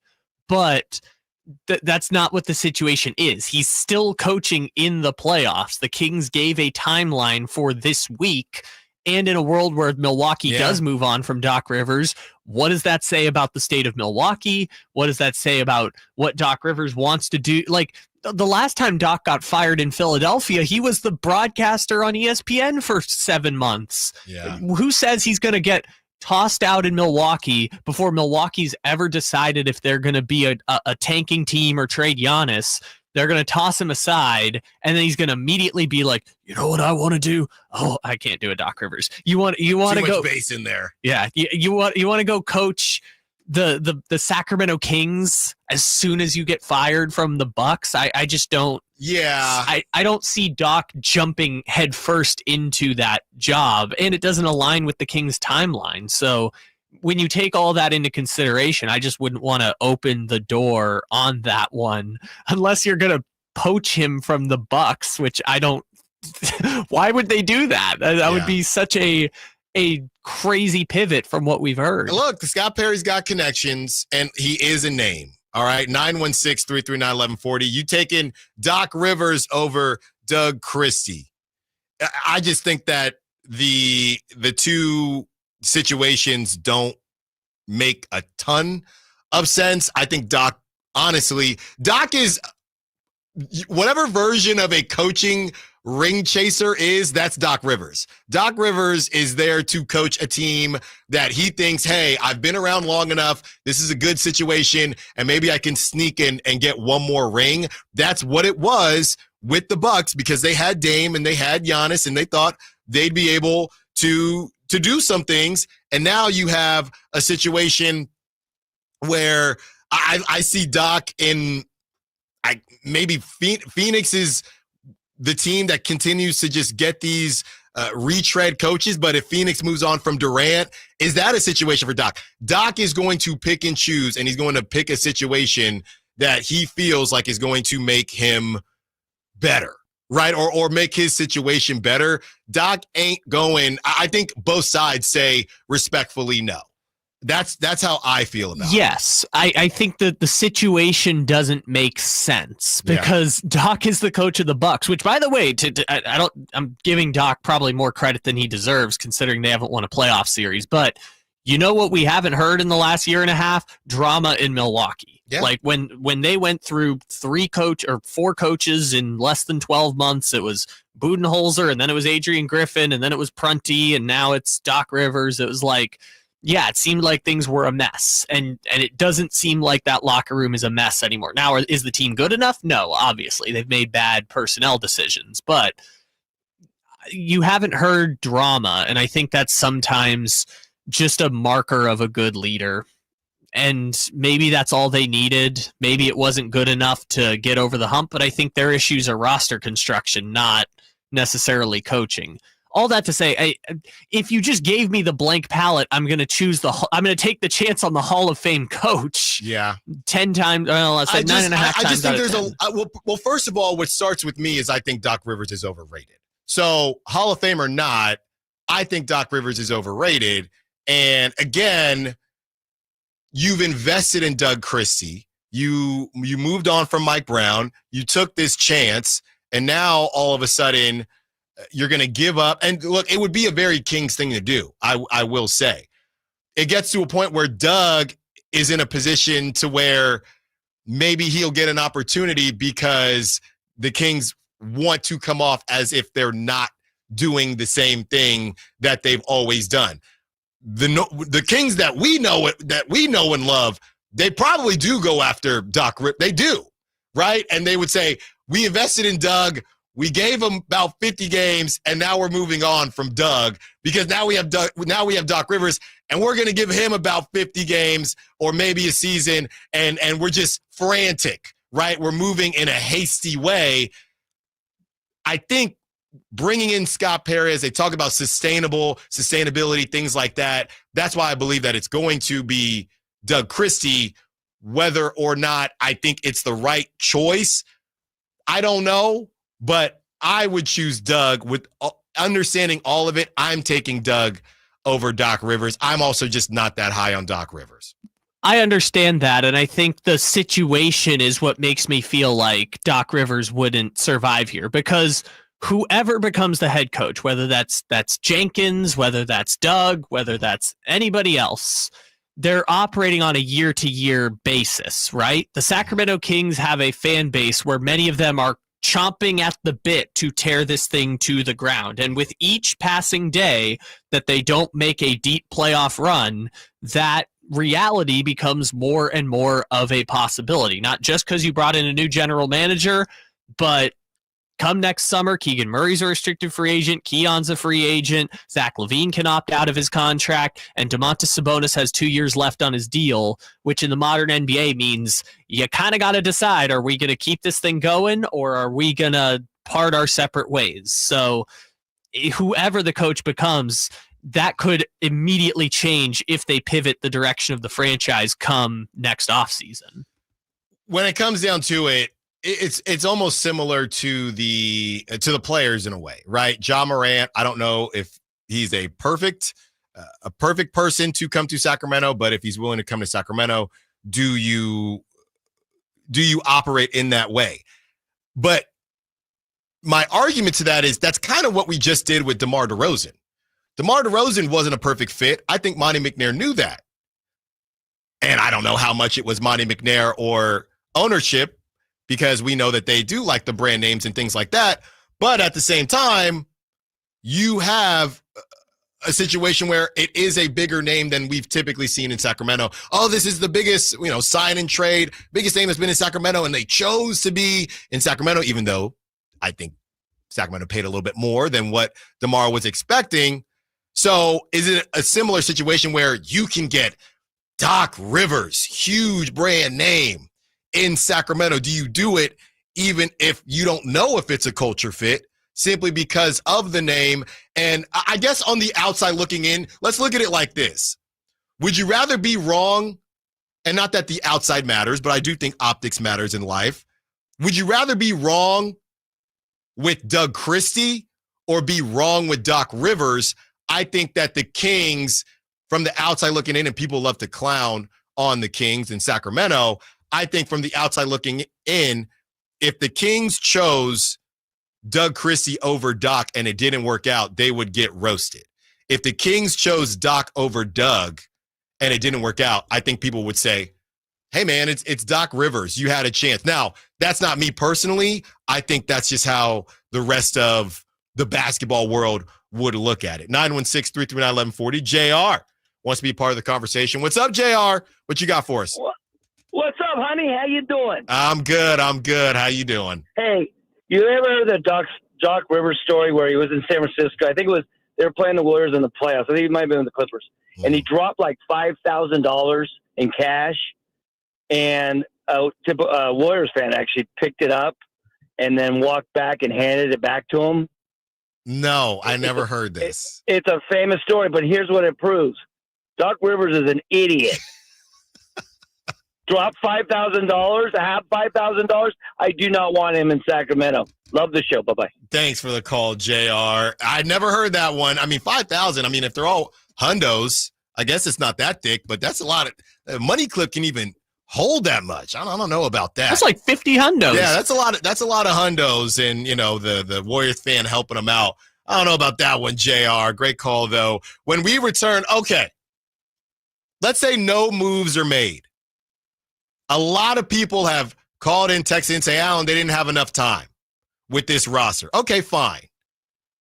Let's do the run it back game. What is the actual ceiling of this current roster? Allen Stiles, Sacktown Sports. On the move? Got somewhere to be? Take Sacramento Kings basketball with you. The Sacktown Sports app will let you stay connected to your passion. Never miss a moment of Sacramento Kings basketball with the Sacktown Sports app. Listen, Mom loves anything you give her for Mother's Day, but what she really wants is a call or a visit. Anything to feel close to you. And a digital picture frame from Aura will go a long way to making her feel closer to you. Help Mom miss you less by putting the power of technology to work. Aura Frames was named the best digital photo frame by Wirecutter and featured in 495 gift guides this past year. I absolutely love it. There's no doubt in my mind my wife Janet is getting one of these things. She loves pictures so much. I know she is going to love this product. So the next time you need to call your mom, you can also send her a new pic of you from that trip that you were telling her all about right from your phone. Aura has a great deal for Mother's Day. For a limited time, listeners can save on this perfect gift by visiting auraframes.com to get $35 off plus free shipping on their best-selling Carver matte frame. That's AURAFrames.com. Promo code ROAM. Support the station by mentioning us at checkout. Terms and conditions do apply. Thy ticket, Lady Jennifer of Coolidge. Well, many thanks, good sir. Hereeth my Discover card. They accept Discover at Renaissance fairs? Yeah, they do here. Discover is accepted at the places that I love to shop. Getteth with the times. With the times? You're playing the lute. Yeah, and it sounds pretty good, right? Discover is accepted at 99% of places that take credit cards nationwide. Based on the February 2024 Nielsen report. Oh, wow, honey, I love it. It's so beautiful and so sparkly. Just like you, Mom. Happy Mother's Day. I'll wear it every day. It goes with everything. This Mother's Day, wow Mom with spirit-lifting, outfit-making, express your love jewelry. Shop jtv.com/mom for wow-worthy and budget-friendly styles. I'm never taking it off. Another wow factor? Sign up for JTV Text and get $30 off. If she loves jewelry, she'll love JTV. Progressive knows if you have to choose between everyday life and your RV, RV wins. What, are you going to take the RV to the lake or clean out your closet? RV wins! Putting the dishes away or taking the RV camping? RV wins! Cleaning the fridge or taking a trip to the beach? RV wins! You might want to clean the fridge real quick because, mold. We clean out the fridge, then take the RV out. With Progressive, you can bundle your RV with your home or auto and save with a discount and spend more time enjoying those savings in your RV. Progressive Casualty Insurance Company, affiliates, and other insurers not available in all states and situations. This is Secret Clinical dominating extra stinky stress sweat. And this is regular deodorant. Secret Clinical in a heat wave. Oh, what a beautiful day. This is regular deodorant. Ugh, I can't. Secret Clinical with workout sweat. Let's run another marathon. And regular deodorant. How much more? Secret is the GOAT because nothing fights sweat better. Stay fresher under pressure. It's the final days of the spring sales event. Drive home your new Honda before the deals and the new Hondas disappear. Folsom Lake Honda, your one-stop Honda shop. Looking to own or lease? During the spring sales event, drive a brand new Accord or Civic. Visit us today at FolsomLakeHonda.com, your one-stop Honda shop. As a family-owned and operated dealership since 2009, customer service is our #1 priority. Our customers love doing business with us, and you will too. Folsom Lake Honda, yeah, your one-stop Honda shop. KHD1 Sacramento, KYMX HD3 Sacramento. From the Power Business Technology Toshiba Studios. This is Sacktown Sports 1140.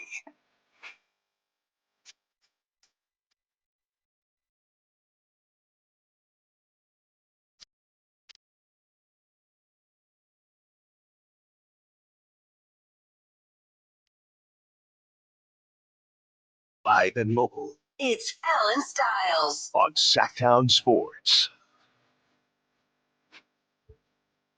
12 o'clock on the dot, taking up to 2 p.m. And the question is, we have all these trade conversations and free agent conversations, and we could even work around the edges, but the core would say, the full-on core, right? So give the Kings a point guard, this point guard that everybody keeps talking about. Let's go Tyus Jones or Dennis Schroeder, whoever it is. But besides that, it is the same crew. You don't move off of DeMar DeRozan. You don't move off of Zach LaVine. You don't move off of Domantas Sabonis, Malik Monk, Keegan Murray. They're all still there because the reality is that there were a lot of injuries, right? I mean, it felt like it, honestly. And we have a breakdown from Bobby Marks that we're going to get into. Based on Bobby Marks' breakdown, the Kings actually weren't that injured compared to other teams. But I do think the timing matters. You didn't have Jake LaRavia. You didn't have Malik Monk for the play-in situation. So what would happen? Zach LaVine during his end of season presser said, "Hey, this isn't 2K, right?" And Domantas Sabonis and himself, they need more time together to figure out what works and what doesn't work. So with that being said, let's play the game. Let's add in Dennis Schroeder. You got your point guard. You can come off the bench. You can start whatever you want. And everybody else remains the same. The same exact team. You're able to keep Jake LaRavia because we see the calls or we listen to the calls and we see the texts on social media. People hit me up. They just needed more time. All right, let's do that game then. DeMar DeRozan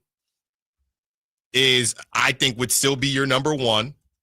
You have Zach LaVine with more time working with Domantas Sabonis. So, by the way, DeMar DeRozan, his birthday is August 7th.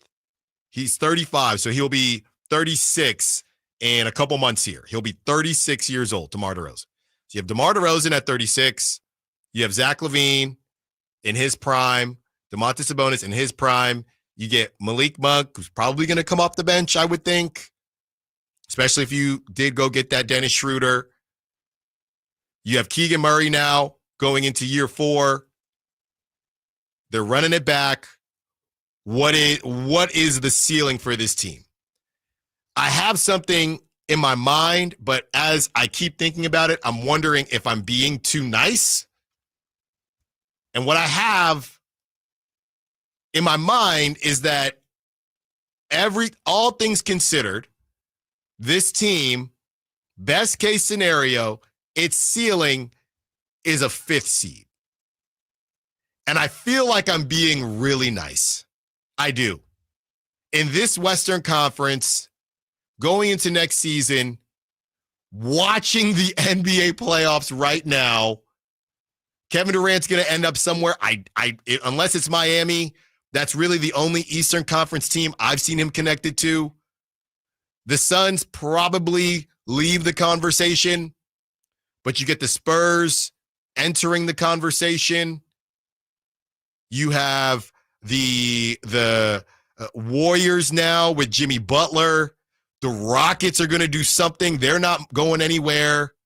The Mavericks, I personally think that Kevin Durant might go to Dallas, play with Kyrie, play with Anthony Davis. The Mavericks are going to be better. You have all the teams that are currently in the playoffs. Then you have the play-in teams. Like I said, the Warriors, I don't know. The Grizzlies might leave the conversation, right? The Spurs are coming. Wemby is coming, just like Winter is coming. Wemby is coming. Just talked about the Mavs as well. And whatever random team you want. I don't know. I'm not going to throw the Blazers in there, but at some point the Blazers will be better. So highest ceiling possible for this team, throwing in a Dennis Schroeder or Tyus Jones, whoever it is, I cannot see them getting past a 5 seed. I can't. Well, I can't. Remember, we did the exercise last week or 2 weeks ago that was like they didn't spend a single day outside the play-in last season. No, not one. So if you're running it back with the exact same team, maybe you could argue you're not going to drop as many one-score games at the start of the season, but you would have had the Kings went 5, or Mike Brown before he got fired went 5-13 in one-score games. If you change that to say they went 9-9, right? Just flip a coin. They win one, lose one, win one, lose one. They still would have been the 9 seed, and they still would have been 4 games back of being the 8 seed. So I think there is a lot of there's a lot they're going to have to do. I would say you're probably right. The ceiling is a 5 or a 6 seed, but you need a lot of things to go. You need to get lucky to get to that. And I'm not trying to throw that in there. I'm assuming there's a little bit of luck involved, but I'm not assuming anybody is going to be out of the conversation versus the teams that the Suns, the Grizzlies, that we think are not heading in the right direction. I don't know what to do with the Nuggets, but I do think there are enough teams there that they ain't going to be better than 4 of them. So, I know that for a fact. Here's my answer to this. There are 4 teams that I will say definitively, I don't think there's anything this offseason the Sacramento Kings can do to catch them. 1 is the Thunder. 2 is the Lakers. 3 is Minnesota. And 4, I'm going to put it just probably the Clippers, because the Clippers have, in a weird way, luxury tax space now. Right. Like Ballmer has money to spend and is not going to get punished for doing it. So those are the 4 I feel like I don't think they're going to catch that team. Even if that team had a catastrophic injury, they still might not catch those teams. So at that point, I think you're looking at probably a 5 or a 6 best case scenario. Best case scenario. Most likely. But the flip side of it is the only teams I feel definitive that they're going to finish better than next year is Utah, Portland, end of sentence. Yeah, I don't know what the Suns are going to do. Maybe they end up creating a team that makes more sense even if they lose Kevin Durant. You know, the Giannis sweepstakes. There's a lot of things that could come up and a lot of things that could evolve, but just based on the idea that Kevin Durant's probably going to stay in the West, Giannis might find himself in the West. Giannis, honestly, if you're Giannis, you do look at that West and think, do I want to deal with that though?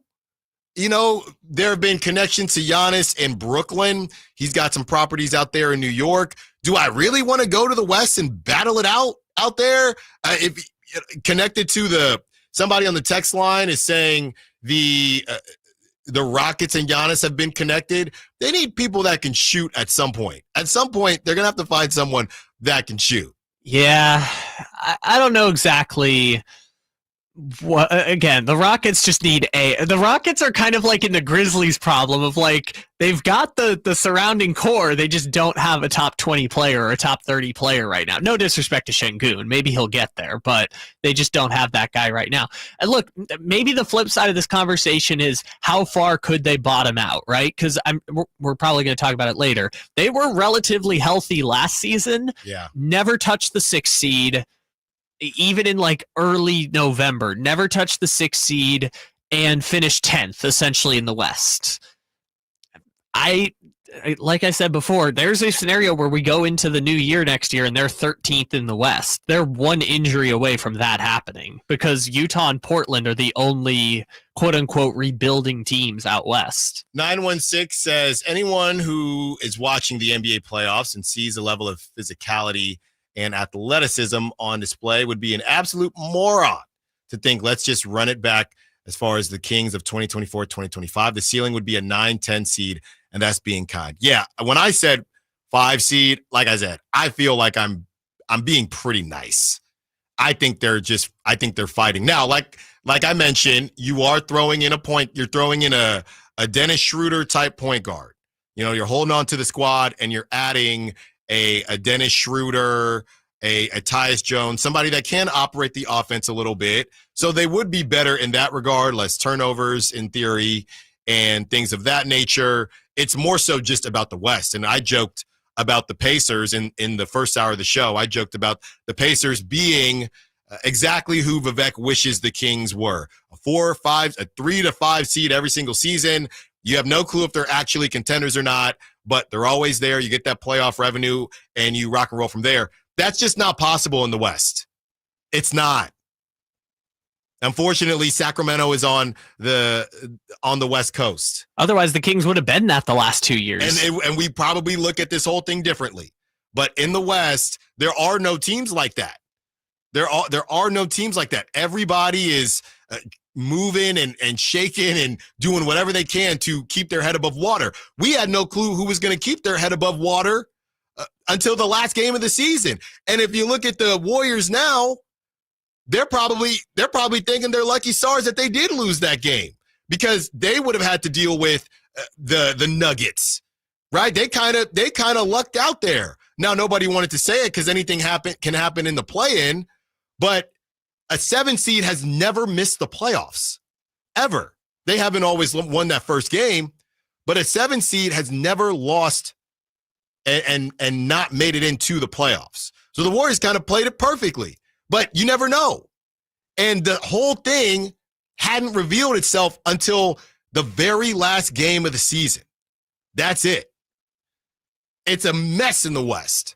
So any idea of running it back, to me, just doesn't make a ton of sense. This team, it's just not good enough. And I know a lot of people will say, oh, well, we all agree on that. Well, no, we all don't. There are texts every single day. There are, in my mentions on social media every single day, they didn't have enough time. They should have ran it back. Are you watching the playoffs right now? Are you watching the playoffs right now? And what type of level of basketball is being played? The Kings, look, maybe, like I said, the Eastern Conference, I don't know. Maybe they mess around and they win a game here or there because, sure, they're the 7th seed. So they got, the Celtics? Okay. Cool. They would have been Orlando. Great. And maybe they sneak one in Sacramento. We all feel good about it. But this is a different level. Orlando, you look at Orlando. You know how high I am on Paolo Banchero and Franz Wagner. And that's not an Allen thing. A lot of people are. They need to fill in some of the holes there. But Orlando's got foundational pieces. The Heat are the Heat. I don't know what to do with the Heat. That's just who they are. Jaime Jaquez is still untouchable. That's the only thing I know. And you look at everybody else, you start going up, and it starts getting harder to find teams that don't have at least one foundational piece. So we can sit here, and I understand why they're working around the edges, but we could go through all the playoff teams. And like we said, the only team that I don't know whether or not they have a quote-unquote foundational piece off the top of my head, the Rockets, who look like they're playing without their best player, even though they're healthy. You have I'm looking here, I'm starting in the Eastern Conference. The Heat, like I said, I don't know what Bam, Adebayo. The Heat are just on their own island, right? Bam and Tyler are going to do their thing. Yes, we're here. We're going to be the 7 seed every year. It's cool. That's what we do. The Magic foundational pieces. The Pistons foundational pieces. The Bucks are probably about to lose their foundational piece, but they had one. They won a championship. Pacers foundational pieces. Knicks foundational pieces. Celtics as well. Cavs as well. Let's go to the Western Conference. Grizzlies foundational. I don't know what's going to happen. And by the way, they were the 8th seed, so how much do we even want to count them? Warriors, we know what it is. Timberwolves foundational piece. Clippers foundational pieces. Older, but their time is now. Nuggets foundational piece. Lakers just tripped into a foundational piece.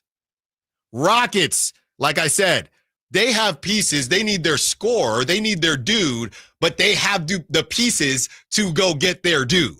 So I don't even know if I would count the Rockets, and we all know the Rockets aren't contenders this year, and obviously the Thunder. So to me, that's the issue with the retool work around the edges. I don't want to blow the whole thing up. I don't, but if you look at everything else that's happening here, there is clearly a way to do business and a way to not do business. And the Kings are attempting to do business in a way that no other team is doing it, right? I just read off all the teams. They're basically trying to be the Heat, and they don't have Eric Spoelstra. No disrespect to Doug Christie. The Suns, the Mavericks, and the Kings are all kind of in that same boat, right? At least the Suns had legit superstars. They didn't have anything. They had Grayson Allen. They had a bunch of superstars, Grayson Allen and Tyus Jones, the Duke connection. That's what they had. And the Mavs, you can make the argument, yes, to your point, Kyle, the Mavs are in that, hey, we're going to try to just get some vet pieces that are stars and go from there. That's what we can do. And we'll see if it works out for them. But none of these teams that don't have foundational pieces, true foundational pieces, are doing anything, or they're trying to swing right now. Clippers swinging now. Mavs are trying to swing now. That was their argument. And then you have the Kings who are trying to swing now, but out of those teams we just said, the Kings have the worst players. The Mavericks have better players that are swing now. The Clippers have better players that are swing now. The Kings don't have that. That's the issue with their approach. Even if you want to do swing later, the 5 players of the future are all in the West. It's Wemby, it's Luka, it's Ant, it's SGA. They're all in the West. Bobby Marks gives a breakdown of the Kings as far as their options for transactions. We get to that, and surprisingly, it feels like the Kings were actually healthier than at least I thought. Allen Stiles, Sacktown Sports. The Sacktown Sports 1140 newsletter right to your email. Get your latest on the Sacramento Kings, athletics, and Republic FC with the Sacktown Sports 1140 newsletter. Visit sacktownsports.com to join. This is Secret Clinical Dominating Extra Stinky Stress Sweat. And this is regular deodorant. Secret Clinical in a heat wave. Oh, what a beautiful day. This is regular deodorant. Ugh, I can't. Secret Clinical with workout sweat. Let's run another marathon. And regular deodorant. How much more? Secret is the GOAT because nothing fights sweat better. Stay fresher under pressure. Whoa, it's you, the Capital One Bank guy. That's what they call me. Mind if I get a selfie? Yeah, sure thing. Say no fees or minimums on your Capital One checking account. Wow, that's a keeper. So, where are you heading? I'm off to spread the good news that Capital One helps people keep more money in their wallet with no overdraft fees. Oh, you're the best Capital One Bank guy. Hey, mind if I get a selfie? Sure. Say, Capital One, what's in your wallet? Terms apply. See CapitalOne.com/bank for details. Capital One NA, member FDIC.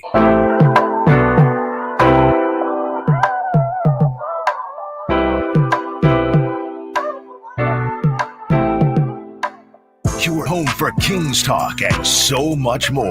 Live and local. Allen Stiles on Sacktown Sports.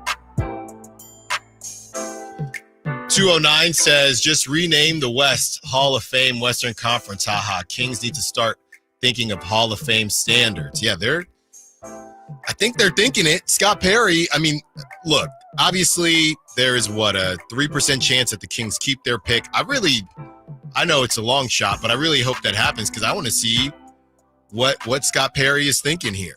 You know, the approach that he goes with. There are 2 needs that this team has: athleticism, length, and a point guard. So would he be swayed to go in one direction or the other? He is working, separately. This is a completely different situation than Monty McNair, but I do think there'd be a little bit of, maybe I don't go with a guard. Maybe I just don't go with the guard just because. It's a little bit of PTSD there for Kings fans, even though they need a point guard. We've talked time and time again. I personally, it's a wing-driven league. De'Aaron Fox literally said that to Keegan Murray. I think that you can find a point guard. I think that they were just a little bit late in the hunt, and they couldn't make a lot of moves. They tried to get Markelle Fultz. And honestly, I thought Malik Monk would have worked out better. And from the Kings' perspective, I think they did too. And from Malik Monk's perspective, I think he did too. And it didn't. He was also injured. He was also sick. So that was, I think, one of the bigger miscalculations as far as the Kings are concerned. Speaking of calculations, we have this breakdown. It came out not too long ago from Bobby Marks. He does off-season outlooks for every single team. So he has an off-season outlook for the Kings. And with that being said, he has a what to watch and he has roster resources. So under the what to watch, number 1, he has stability in the front office and head coach. Number 2, what is the upside of this roster? 3rd fewest games missed with injury. So Kyle, I confirmed that with you the way Bobby Marks wrote it. 3rd fewest games missed with injuries. So he's saying, as it didn't feel like it to me, that compared to other teams, the Kings were actually fairly healthy. Is that how he's writing that? Well, yeah. I mean, that's the only way it can be. It's not like they were New Orleans or Philadelphia or one of these teams. 3rd fewest games? Yeah. I mean, Domantas Sabonis played his fewest games of his Kings tenure, but that was still more than 70. Keegan Murray played 77. They didn't have any major injury apart from Malik Monk. I know De'Aaron Fox missed a couple games as well earlier in the year, and they mostly had a healthy roster. Yeah, DeMar DeRozan had that little cluster at the beginning of the season, and then there was nothing really after that. Yeah, relatively speaking. I mean, it felt like Sabonis got hurt at the worst time, but that's what I was going to say. Quantity does not equal the timing, right?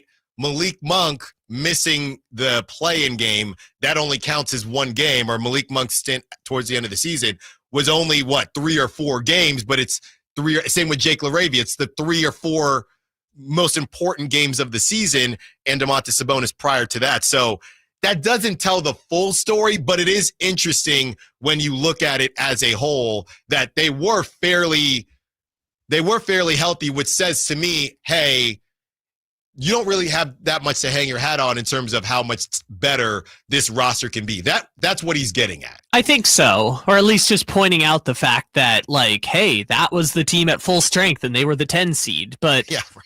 9 seed, don't get it twisted. Well, no, they lost to Dallas. Yeah. So on the official standings, they're going to be the 10 seed. Brutal. When you look at the NBA standings in hindsight, they're going to be the 10 seed. So I would say, actually, I just looked it up. So Malik is probably the 1, but he still only missed 17 games this year. Mm-hmm. Malik, Keegan Murray, and Sabonis combined. I have to look up DeRozan too, but we could probably throw DeRozan in there as well. If you combine all the games DeRozan only missed 5 games. So if you combine all 5 starters, because Keon obviously played 82. Yeah. Except for the ones, I guess 80. He got benched for 2. So if you take all 5 starters, Malik, Keon, DeRozan, Keegan, and Sabonis, they all missed fewer games than Jaden Ivey for the Pistons. Yeah. And obviously that was a season-ending injury, but that entire Kings starting 5 all played over 70 games except Malik, who played 65. Also, Bobby Marks mentions at number 3, the Keegan Murray rookie extension. Number 4, the contract options of Keon Ellis, whether the Kings accept or decline that option. If they decline it, they would be able to pay him more later.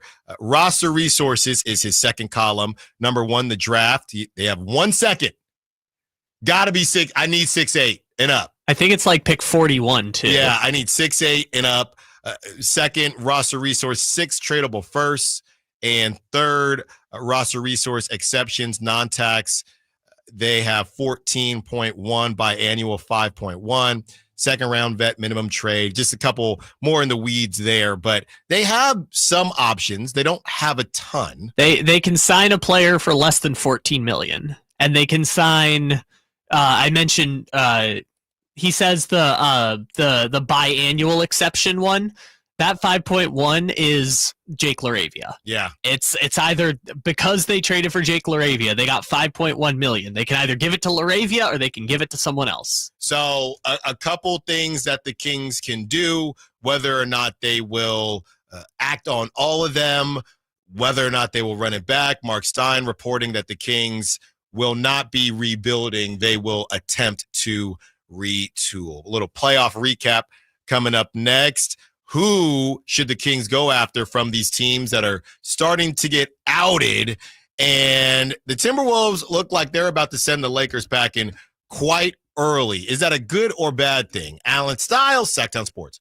Power Business Technology is proud to be a 100% independent, locally owned and managed Toshiba copier dealer. Local ownership cuts out the red tape, allowing ourselves to never be too busy to personally answer the call when our clients need us. Recognized for excellence in service execution, training, and customer service, we're proud to be named a Toshiba ProMasters Elite Dealer since 2021. Contact us today for all your business printing needs at 844-POWER-BZ. That's 844-769-3729, or visit us at powercopiers.com. Sacramento River Cats baseball is here, and the Cats Pass is your all-access pass to the full 2025 season. Enjoy access to every single home game at Sutter Health Park at unbeatable value. Cats Pass holders receive access to the Sky River Casino Solon Club on select dates, along with upgrades and guest options. Join us for unbeatable value with the Sacramento River Cats all season long. Get your Cats Pass today at rivercats.com.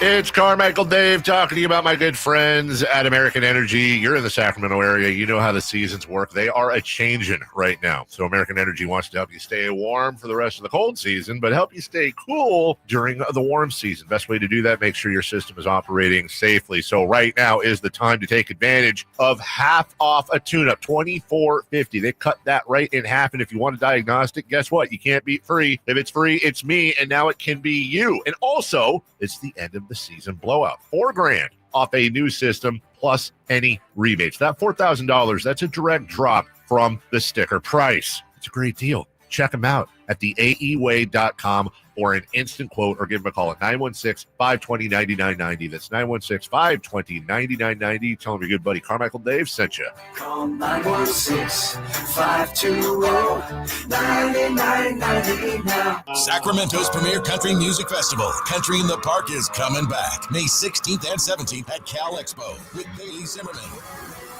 Billy Currington, Cole Wetzel, Nate Smith, and more. You'll enjoy food trucks, rock walls, and a mechanical bull, line dancing, and more. Single-day GA tickets start at $52 at CITPFest.com. Country in the Park, May 16th and 17th with Sky River Casino, Hop Valley Brewing, and Naturewood Home Furnishings. Find out more at CITPFest.com. If you've been looking for an SUV that combines luxury, comfort, and off-road capability, look no further than the most awarded SUV ever, the Jeep Grand Cherokee at Sacramento Chrysler Dodge Jeep Ram. With 470 foot-pounds of torque, a 6,000-pound towing capacity, great gas mileage, the 2025 Jeep Grand Cherokee at Sacramento Chrysler Dodge Jeep Ram is the perfect SUV for all your needs. See for yourself why people are coming from all over to Sacramento Chrysler Dodge Jeep Ram. Centrally located across from Hagan Oaks Golf Course, it's the place where a handshake still means something. Golf to Go is brought to you by the Hagan Oaks Golf Super Shop. Here's Frank LaRosa.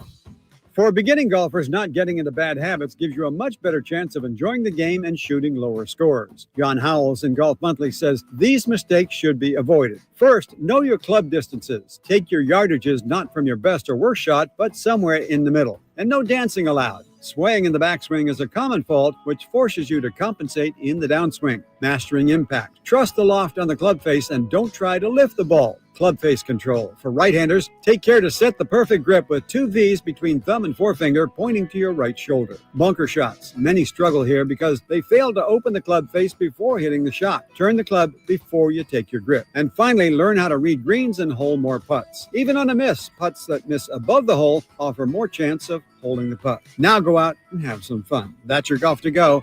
I'm Frank LaRosa.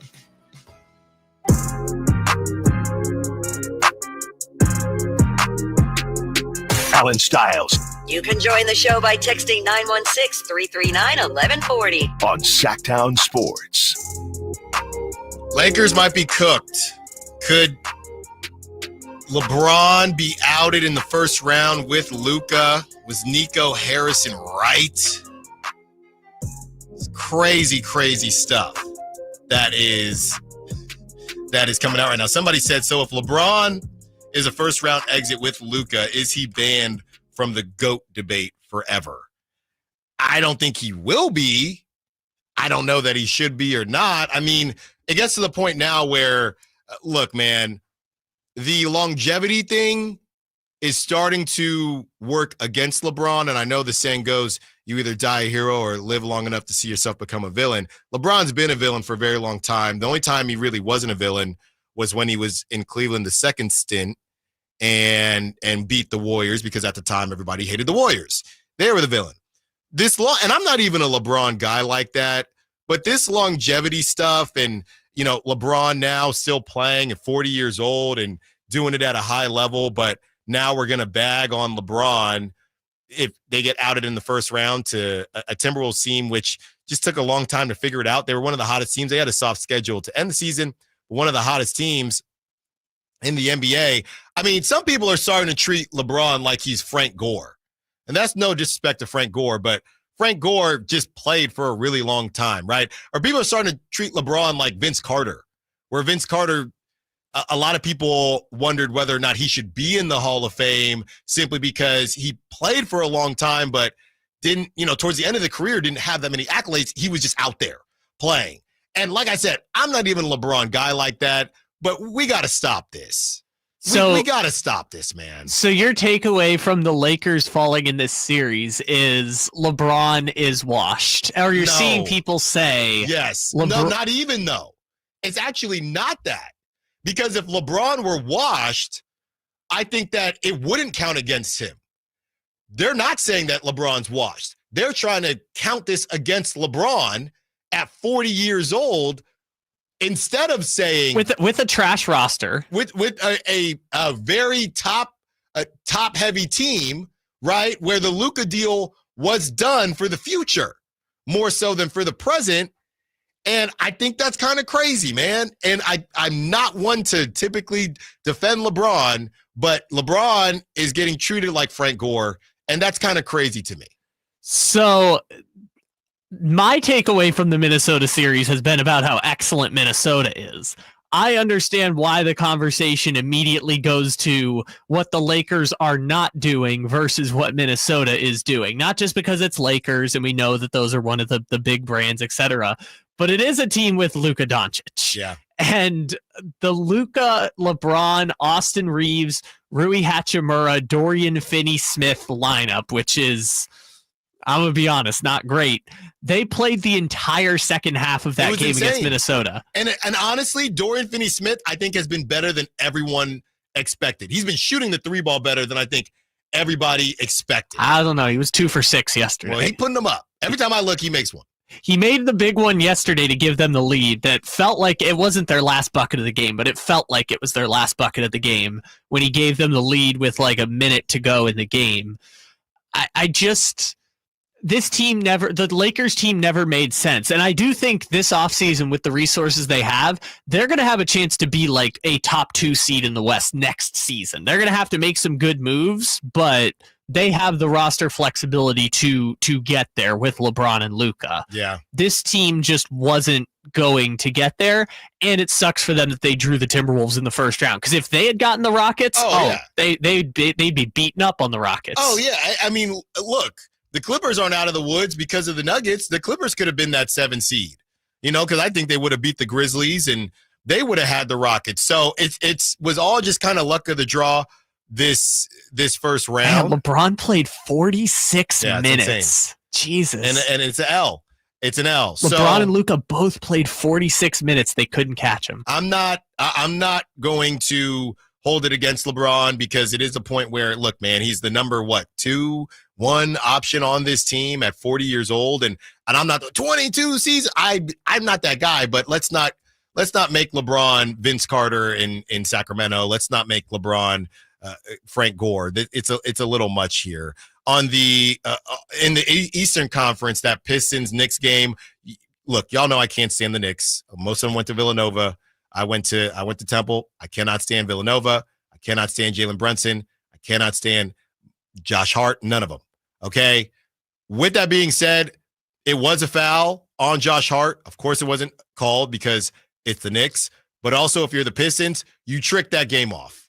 You did. That doesn't mean that it wasn't a bad call, but the Pistons were up, 5 or 6 with 2 minutes, something like that. I don't know what happened. Now, obviously, the Pistons are a player or two away, and the Knicks, they feel like the Knicks, after the move they made, they should be in a higher conversation than they're in right now. They wanted to be the Cavs. Exactly. But the Pistons tricked that game. 2 things can be true. That should have been called. Calls like that typically don't happen at the end of games, especially when you are the Pistons taking on the Knicks and you tricked that game off. You did. And I feel bad because I really wanted the Pistons to win that game. Now they're down 3-1. They lost both in Detroit. Detroit, they deserve to see a W out there. Now it's over. The series is over now. And you tricked that game off. It should have been called. Two things can be true. Could not care less about the Heat and the Cavs. The Thunder, we already talked about Thunder, Grizzlies. The Celtics are already done, Yes, Celtics, Magic. Magic needs somebody that can actually score the basketball. Yeah, Harry Potter. Yeah, that's not gonna fly there. I'm so mad at the Knicks now because my analysis last Monday was correct. The Knicks deserve to sweep the Pistons. But the Pistons were gonna get one though. Yeah, because Karl blew it in game 2 in the Garden, and the Knicks went into Detroit and won both games. And if Karl had just had 2 points instead of 0, I would have been right, and you would have been buying me lunch. Kind of bearing the lead here with this Nuggets game. I watched that replay so many times. I feel like his fingers were still on it. That's how I deep down in my soul feel, but you couldn't reverse it. So there was the separate camera angle that you couldn't see on the broadcast that people were pointing to afterwards. And it's literally, I think Worldwide Wob made the point, like it's literally a speed of light situation. Like in one, you can see the scoreboard starting to light up and it's in his hands. And in a second frame, the scoreboard is lit and the ball is clearly out of his hands. It's literally the speed of light is the difference between Aaron Gordon dunking that basketball and not. It was, I've never seen an ending like that before in a hugely important game too. Like the Clippers would have gone up 3-1 when both games. Well, they would have went to overtime. It would have been tied. Yeah, I guess that's fair. The Clippers would have potentially been up 3-1, ended the series, and now Denver all of a sudden is 2-2 going back to, going back home. Yeah. It looked like the Nuggets were dead in the water, and we can take it back to game 1, where the Clippers tricked that, or the Clippers won game 1 and they tricked off game 2. But the Clippers, they've kind of played with their food a little bit, and I get it. I'm not trying to disrespect Jokic, who is either going to be MVP or going to be right there in voting and be second in voting for MVP. So I'm not trying to disrespect Jokic and the Nuggets, but the Clippers, they are really a cautionary tale of taking care of business when you need to take care of business, because they had an opportunity to kind of ride the fact that the Nuggets were kind of floundering, and they didn't do that. Yeah, that very first game, the Clippers should have won that game. They lose in overtime. Then they tie it up, and they're probably feeling good as if they stole one. But again, you cannot play with your food when on the other side is one of the best players we've ever seen in the history of the game. And look, you could say the same thing about Kawhi, but Jokic is more so in his prime than Kawhi right now. And they messed around. They should have been up 2-0 at leaving Denver and just put the Nuggets out of their misery. Now the Clippers could lose the series. What were people saying after game 3? It was like Westbrook can't play, Michael Porter Jr. can't jump, Jamal Murray's got an injury. By the way, the Nuggets won that game and Westbrook didn't play. Yeah. So I know. That's what's crazy. Everyone's like, oh, they're so hurt and they're going to mail it in. And look, they might still lose the series, but it's a best of 3 and 2 of those games are going to be in Denver. Like you want to bet against Jokic, go ahead, but that Jokic is willing this team to this series, and it's honestly impressive because the Clippers have played great in all 4 games. As far as the Rockets Warriors, like I said, the Rockets play like they're missing their best player, even though they're technically not. It's a physical game. The Warriors beat the Rockets without Jimmy Butler. That was the only chance that the Rockets had. Looks like Jimmy Butler's probably going to play tonight. This one is all but over. And it's funny because when people do do we want to lose and avoid the Nuggets to play the Rockets? There's always, and that's not what the Warriors did, but there's always this feel of, no, that's disrespectful. No, however the chips fall. Can we just be honest and say most of the time it's the correct thing to do? Last season, I know people were talking about that with the Thunder, but the Pelicans ended up being that 8 seed. So the Thunder, who knows what would have happened, or, trying to get on the same side as somebody's bracket. The Pelicans had no business being in there. It should have been the Kings, which I think the same thing would have happened. I think the Thunder would have beat the Kings. But there's always a conversation whether or not that's disrespectful or not. Can we be honest and say a lot of the times it's not disrespectful? We knew what the Rockets were. We know that these young, hungry teams can get good standings in the regular season, but the playoffs is a completely different beast. And that's what happened. I don't want to write off the Rockets completely yet, because if they win Game 4, it will be 2-2 going back to Houston. So I'm going to wait to sign, seal, and deliver the end of the Rockets until after today. And maybe that's me not thinking with enough foresight. I know the Warriors have clearly been the better team throughout the series, but I'm not going to sign, seal, and deliver the Rockets' fate yet. I will do that tomorrow if the Warriors win, but I don't want to do it quite yet. It's over. All right. On the other side, we discuss the NFL draft a little bit and Shador Sanders, also what the Niners and the Raiders did in the 2025 NFL draft. Also, we continue to talk NBA playoffs and the Kings down south, Sacktown Sports. Visit SacktownSports.com and join the Sacktown Sports 1140 newsletter. You heard the news. Newsmax just went public on the New York Stock Exchange and listed on the big board. Millions of Americans like you are joining our news revolution. Reuters Institute says Newsmax is one of the top 12 news brands in America. Even President Trump says it's terrific. 40 million Americans go to Newsmax, and its audience grew 50% since the same time last year. Millions really are making the switch to Newsmax. If you want to be a Newsmax share owner, call your advisor or get more info at newsmaxinvest.com. Stand with Newsmax today for a strong America. This communication is for informational purposes only and shall not be intended to or shall not constitute any offer to buy or sell securities, nor shall there be any sale of securities in any jurisdiction in which such offer, solicitation, or sale would be unlawful.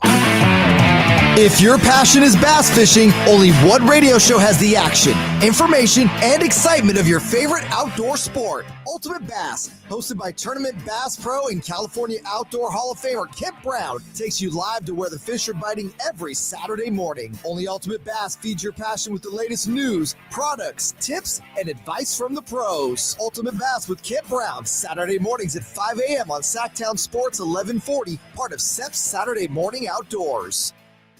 Get ready for an adrenaline-pumping, action-packed day at Monster Truck Madness. Witness the insane power of Rockstar, California Kid, Identity Theft, Spitfire, Reverse, Titan, and more. Plus, ride along the massive monster truck. It's all happening Saturday, May 10th at the San Joaquin County Fairgrounds with 2 back-to-back shows at 3 p.m. and 7:30 p.m. Don't miss the wildest event of the year. Tickets are selling fast, so head to StocktonDirtTrack.com for tickets and more info. It's Monster Truck Madness. Non-stop, high-octane thrills that you can't miss. Everyone has a past, but what happens if you've made mistakes and made good on that past, but it keeps following you?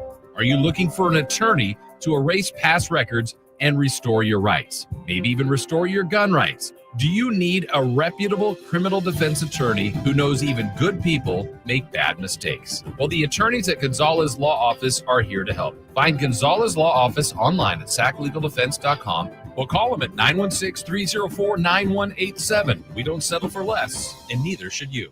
The IMSA WeatherTech Sports Car Championship returns to Monterey's iconic WeatherTech Raceway, Laguna Seca, May 9th through the 11th. Enjoy the high-octane mix of international drivers, cutting-edge prototypes, and GT sports cars racing wheel to wheel. Buy your tickets now at WeatherTechRaceway.com.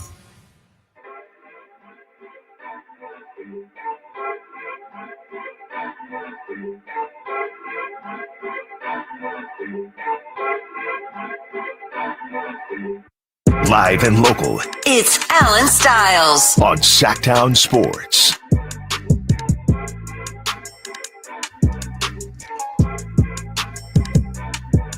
We have our trade target of the day that we will get to.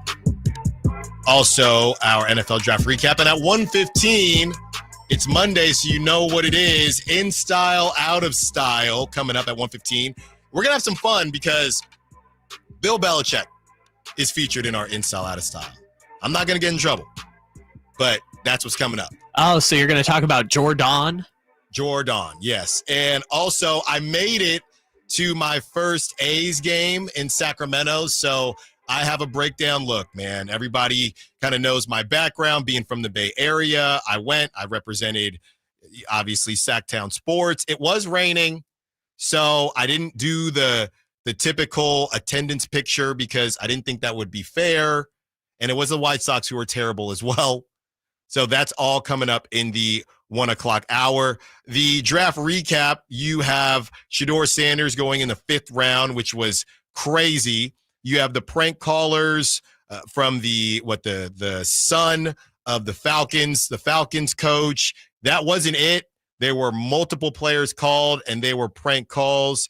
We spent some time on the Shador Sanders situation at the top of the show, and we teased this Todd McShay audio. Kyle, if we could fire that up. And this is what Todd McShay had to say. I think Shador hadn't been drafted yet when this dropped, and then he got drafted, I think, the next day in the 5th round. Here it is. Shador's not in play at 3. Shador's not in play with the New York Giants, as far as I'm told. Shador didn't have a great interview with Brian Daboll in a private visit. An install package came in. The preparation wasn't there for it. Got called out on it. Didn't like that. Brian didn't appreciate him not liking it. I've said this before, and it started at the combine, and a couple days after the combine, I don't like saying report. Like, we don't report anything. I shared that Shador Sanders.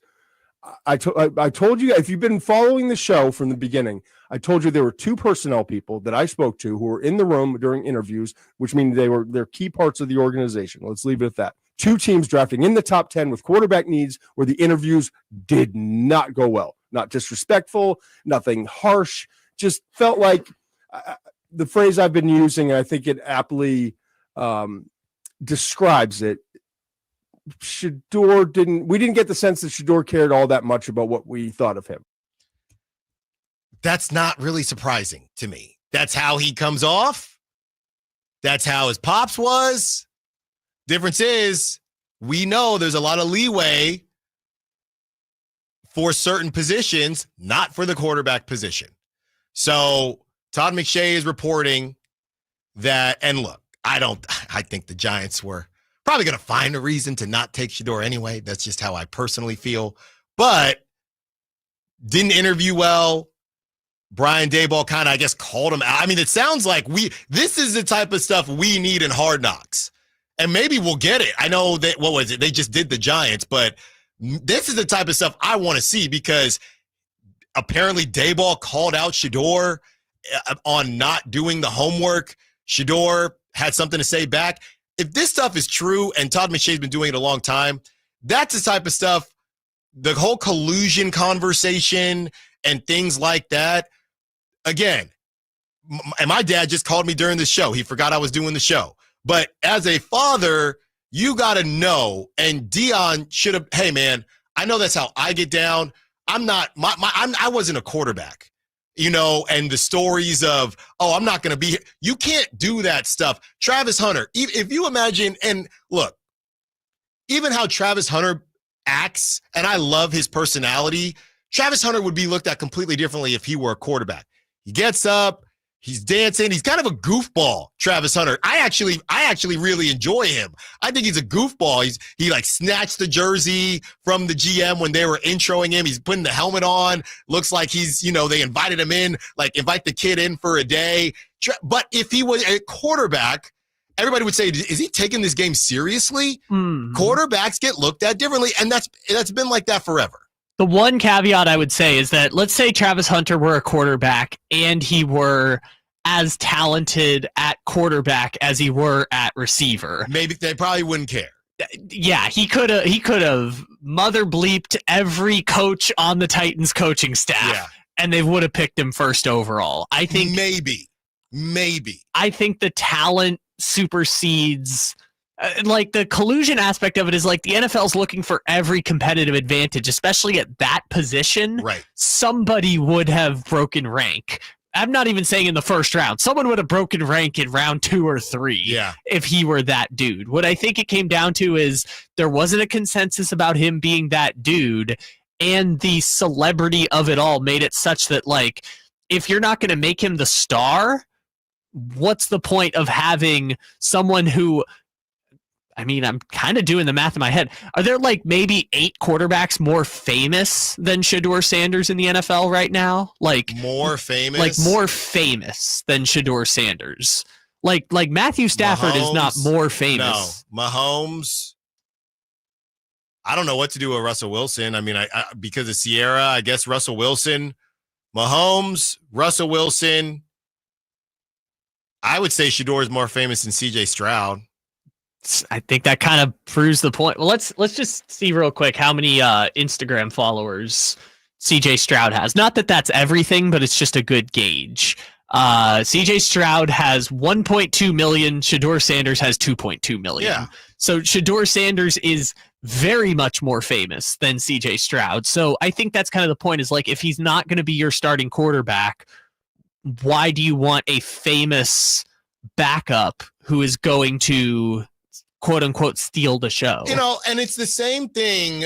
It's the same thing in all parts of life, though, right? It's not just the NFL. It's other sports. I continue to tell the Randy Moss story. When I watched that documentary, his friends were also headaches, but they weren't Randy Moss. So it was a little bit different. I continue to tell this situation, but it's not just in sports, right? You have, and I'm not going to get into the Shannon Sharp thing, but you have a lot of different situations where, all right, we'll deal with it because this person, Pat McAfee on the 4-Letter Network, dude was hammered in Ireland, and nobody batted an eye because of what he brings in to ESPN. He was hitting a vape pen last week. And trying to pass it to Mike McCarthy. Nobody cares. But they knew what they were signing up for, and, Sure. and ESPN decided It was worth. They believed their return on investment would be worth it. Yes, With Shador, they don't know that. I don't know if it's worth it, but also, what is the point of taking the risk if here's where it made sense to me. Once you decide he's not going to be the quarterback you prioritize long term, I'm not even saying like he sits 8 games and then they put him in as the starter, right? If you take him in the first round, you expect he's going to be the starting quarterback eventually of your team. Mm-hmm. Once you make the call, he's not going to be that guy for whatever the reasons are, whether it's talent, whether it's aloofness, whatever else it is. Once you make the call, he's not going to be your long-term answer at the quarterback. What's the point of having him as your backup when he is a celebrity who everyone is going to be following his career for better or for worse, unless he's just put out of the league? I mean, that's kind of where I understood the fall. Once you decide he's not your franchise quarterback, that's when I understood the fall, because he's a giant celebrity and teams didn't want a giant celebrity as a backup quarterback. We've seen this before. Cam Newton's second stint, Johnny Manziel, those type of guys that have these huge brands. NFL teams just, for a backup quarterback, I don't really want to deal with it. I said the same thing about why the Niners moved off of Trey Lance, right? They were tired. Kyle Shanahan was, and this wasn't Trey Lance's fault. Trey Lance was not out here. You know, he did have the one situation where he was at a party or whatever it looked like, but Trey Lance was not out here talking about whether or not he should start or whatever it is. But because of his draft status, they had to answer. Remember the snap count conversation? Hey, Trey Lance only got 3 snaps today. What was up with that? Right? And they just got tired of it because I got enough stuff going on in my life. I don't need to answer a bunch of questions about the backup quarterback who's not even playing. And again, you know, you look at all these other roles outside of sports, whether or not the juice is worth the squeeze. That's what it comes down to. Want to talk about Niners and the Raiders? NFL.com gave the Niners a B+, okay, for their draft, starting off with Mykel Williams out of Georgia. A lot of people happy about that. A lot of people also love Upton Stout. You know I love him. What do you go, 5'8" and 3/4, whatever it is, but I believe he bench pressed the most out of the other cornerbacks in the draft. Alfred Collins in the second round out of Texas. A lot of people excited about him. Nick Martin in the third round. So they don't get their guy as far as the O-line is concerned per se. They do go with Connor Colby in the 7th round. But a lot of people were thinking they would do more in that regard, but the Niners have kind of told us what it is and what they feel like they need. The Raiders get an A, starting with Ashton Genty out of Boise State with the number 6 pick. Number 2, they get Jack Beck out of TCU, wide receiver. They needed a wide receiver. Darian Porter out of Iowa State, a CB in the 3rd round. They had 3 third-round picks. Caleb Rogers, go with the offensive guard, and Charles Grant, an offensive tackle. That's all in the 3rd round. And they had 3 in the 3rd. They had 2 in the 4th. The 2 in the 4th, that's when I thought they were going to go ahead and take Shador Sanders, which they did not. They go with Dante Thornton Jr. out of Tennessee in the 4th round, and their other 4th-round pick, Tonka Hemingway, defensive tackle. Gotta love that name. So the Raiders, they do get a quarterback in Cam Miller, North Dakota State in the 6th round. Maybe he'll be there, Brock Purdy. The Raiders get an A, and the Niners get a B+. TC, who called in earlier, wasn't happy with the Niners. We'll see what happens there. And, yeah, I mean, the reality is they both address the needs that I feel like they had besides the Niners and offensive line. But when you get that, and once you've made that decision and you get that late, I know they found Brock Purdy that late, but that is not something that typically happens. Niners are asking their fans to trust them as far as protecting a guy that they're about to pay a bunch of money to. We'll see if it works out for them.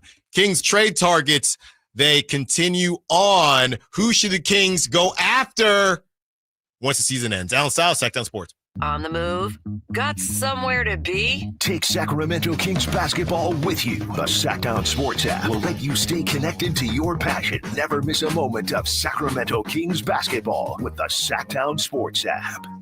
Your mom is the best gift giver in your life. She always gives most thoughtful, meaningful gifts. And that wrapping, that ribbon curling, top notch, right? So give the moms in your life an Aura digital picture frame preloaded with decades of family photos. Aura Frames was named the best digital photo frame by Wirecutter, and it's easy to see why. There is unlimited storage, so you can add as many photos, videos, and funny memes as you can find. And it is so simple to set up. Just plug it in and share away. She will feel so close to you, and you'll cement your place as the best gift giver in the family. Win-win. Dudes, I'm telling you, the technology on this product is incredible. Mom will love it. Aura's got a great deal for Mother's Day, too. For a limited time, listeners can save on the perfect gift by visiting auraframes.com to get $35 off plus free shipping on their best-selling Carver mat frame. That's auraframes.com. Promo code ROAM. Support the station by mentioning us at checkout. Terms and conditions do apply. I'm Ken Korak with your Green and Gold Report, brought to you by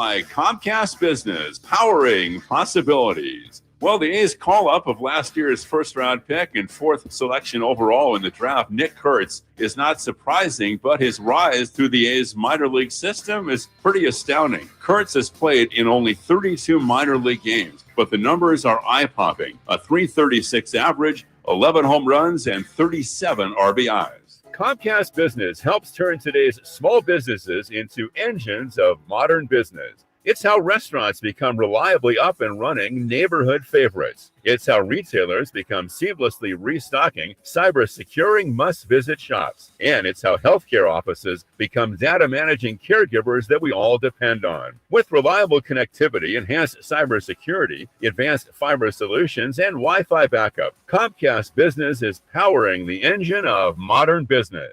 Power Business Technology is proud to be a 100% independent, locally owned and managed Toshiba copier dealer. Local ownership cuts out the red tape, allowing ourselves to never be too busy to personally answer the call when our clients need us. Recognized for excellence in service execution, training, and customer service, we're proud to be named a Toshiba ProMasters Elite Dealer since 2021. Contact us today for all your business printing needs at 844-POWER-BZ. That's 844-769-3729, or visit us at powercopiers.com. Spring into deals and save on seasonal projects at Lowe's. Right now, get 5 select 1-pint annuals for just $10. Plus, get a free 60-volt Toro battery when you purchase a select 60-volt Toro electric mower. Don't miss out on these fresh spring deals. Shop in-store or online today. Lowe's, we help, you save. Valid through 4/30 while supplies last. Actual plant size and selection varies by location. Excludes Hawaii. This is the story of the one. As a maintenance specialist for university housing, he knows college students can major in wear and tear. Plus, housing so many students doesn't leave a lot of room to house all the supplies he needs. That's where Grainger comes in. With over 1 million industrial-grade products and fast, dependable delivery, Grainger carries the quality products he needs so he doesn't have to. From a new door hinge to a whole new faucet. Call, click Grainger.com, or just stop by. Grainger, for the ones who get it done. It's the final days of the spring sales event. Drive home your new Honda before the deals and the new Hondas disappear. Folsom Lake Honda, your one-stop Honda shop. Looking to own or lease? During the spring sales event, drive a brand new Accord or Civic. Visit us today at FolsomLakeHonda.com, your one-stop Honda shop. As a family-owned and operated dealership since 2009, customer service is our #1 priority. Our customers love doing business with us, and you will too. Folsom Lake Honda, yeah, your one-stop Honda shop. KHD1 Sacramento, KYMX HD3 Sacramento. From the Power Business Technology Toshiba Studios. Sacktown Sports, 1140.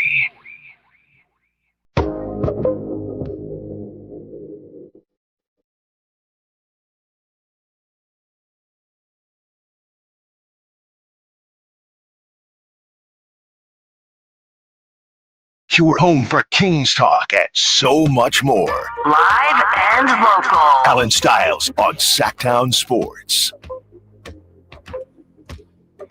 Target of the day is Ja Morant, so we are continuing with that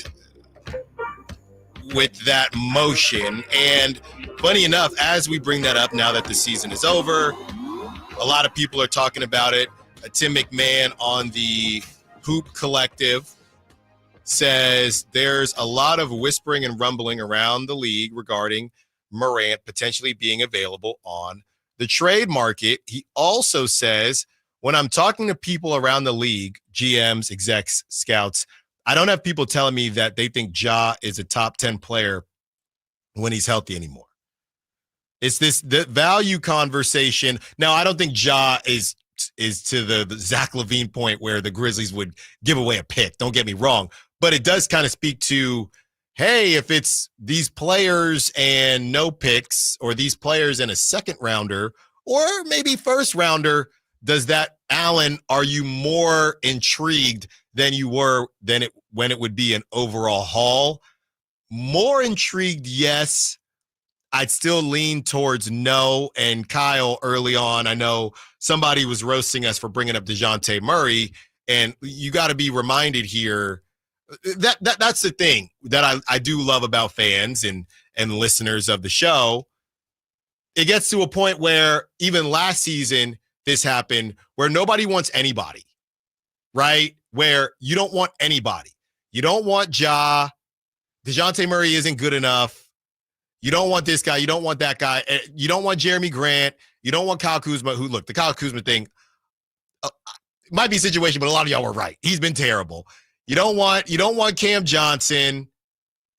And I feel like I'm in the Notebook. What is it that you want? What is it that you want? Now, me personally, I'm telling you, I don't really want Ja Morant. I will say that if his stock is down, I know you have to pay him that money, but if what you have to give up for Ja Morant isn't as bad as what it initially would have been going into the season, I'll take the call. I'll take the call on Ja Morant and have a conversation. I could be swayed, but I don't want any type of I'm not giving up a Godfather package for Ja Morant. But if his value starts to slide, we could have the conversation. This is what Keith Smith had to say, friend of the station, and he contributes to Spotrac and the front office show. The Grizzlies are done, and maybe not just for this season. This version of the team might be done too. Good example of how things aren't linear in the NBA. They got good, but never got great. Lots of reasons for it, but sometimes it just doesn't happen. Now they'll pivot, which kind of sounds like the Kings, but the Grizzlies gave it more of an effort than the Kings. The Grizzlies gave it more time than the Kings. Well, the Grizzlies also first made the playoffs in 2021. And I know it doesn't feel like it, but when they tip off next season, that's going to be a half a decade since the Grizzlies last, the Grizzlies quote unquote window opened. Right. And Ja Morant is going to have to be their best player if they're ever going to go anywhere. And that's the tough part that the Grizzlies are in right now is they're going to cash out Jaren Jackson Jr. We feel pretty confident about that. He's going to get the 4-year max or 5-year max or whatever the situation is. Everything else is like the timelines don't align anymore because now they've quietly done the retool thing where they now have Jalen Wells. They have Zach Edey. They have... Don't forget my boy Gigi Jackson. Yeah, he was injured, but he's like 21. Gigi Jackson is still there. Santi Aldama. Like, they have the young pieces of a team ready to contend. And, I mean, you could make the argument this has slowly stopped becoming Ja Morant's team. Now, in that Hoop Collective, Tim McMahon brought up the point, like, if I had to place a bet, Tuomas Isalo is probably going to be the coach, and the whole infatuation with Tuomas was about playing into Ja Morant's strengths, and a lot of the decision-making they made, whether it was firing Taylor Jenkins or moving on from the people they brought in to try and change the offense, was to build this thing closer to Ja Morant, but I just don't know where they go from here because I would be trying to package Ja Morant for a star better than Ja Morant. And I just don't know if that exists. Yeah, and as far as the Kings are concerned, you can look at the money from Ja, and with that being said, I don't think that the Grizzlies, this is what you're going to do now. You're going to say, okay, Tim McMahon, can you stop talking now because you're starting to kill our value of Ja, and you're definitely listening. I feel like you have to listen. If you're the Grizzlies, you're still kind of in a power spot because you're still extremely young. Desmond Bane, Jaren Jackson Jr., Ja, you still have a great core. It's just, hey, Ja, are you going to take that leap? Are you going to be healthy enough to count on you? What is it exactly that we're doing here? And you can wait it out. I don't think the Grizzlies should be in a rush to move Ja, especially now when I think his value is down, not being able to play in that last game. He only played in 50 games. I think he's still working on, not working on himself, but working on getting his narrative back on the right track, getting those optics back on the right track. And once he does that, I think one more year, maybe now it's a conversation. But right now, I don't think it's the best time to move Ja. And I would be a bit surprised unless they find, a sucker is born every day, and they find somebody who is going to cash out the way that they would have previously cashed out. But right now, I think it's a situation like the Kings are going to look at it. Hey, is this a good time to buy Ja on the low end of it? Very similar to his draft mate, Zion Williamson. Yeah, I'm not saying, again, it's a very particular kind of trade. And for the Kings' point, we mentioned this earlier, the Kings don't have the best trade package for Ja Morant. Their advantage is that they have the premium draft picks that they acquired in the De'Aaron Fox deal, but a package of DeMar DeRozan, Malik Monk, Devin Carter, and draft picks is not going to beat Atlanta. If Atlanta says, we'll flip you Trae Young for Ja Morant, the Grizzlies are going to take that 10 out of 10 times over what the Kings can do. So the Kings are in a very specific situation, and I know Kings fans aren't going to like this, where Ja Morant's value is going to have to tank a little bit, or the rest of the league is going to have to be out on him, and the Kings would then be perceived. That's fine by me. No, I agree. That's it would just be the Kings would be perceived to be taking a chance on him, even though I don't think the perception is reality. Because what you just said is too damn much to me. DeRozan, Monk, Carter, and picks, no. I mean, not right now. Would you say the same thing about Trae Young?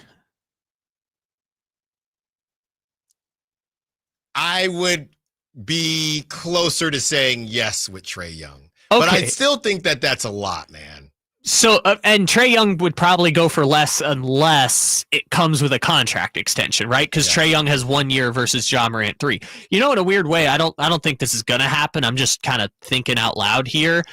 The perfect trade candidate for both teams would be if Cleveland were to flame out of the playoffs and Cleveland upgraded from Darius Garland to Ja Morant. I think that's the one that would make sense. But again, that would require Cleveland to flame out as the number 1 seed. I'm just so down on Ja. I'm not saying Garland is better than Ja, but I don't know that a team that just tore it up in the regular season, and we'll see what happens in the postseason. And like you said, they'd have to lose. I think if you lose, you don't even do that deal if you lose in the finals. I think you do that deal if you lose in the second round. If you lose in the Eastern Conference Finals to the Celtics, again, you're talking about Darius Garland, who was an all-star this season. The first thing I'm not thinking is this team is much better with Ja Morant, but I'm down on Ja. I'm being honest. Yeah. Okay. Let's go back to our Ringer rankings. Remember, we talk about that as kind of a gauge. Yeah. So obviously there's the guards who are Shea, Luka, Steph, Donovan Mitchell, Jalen Brunson. Like, obviously those guys are the 5 best, you would say, at this point. Then you get to Cade, then you get to Tyrese Halliburton, then you get to James Harden.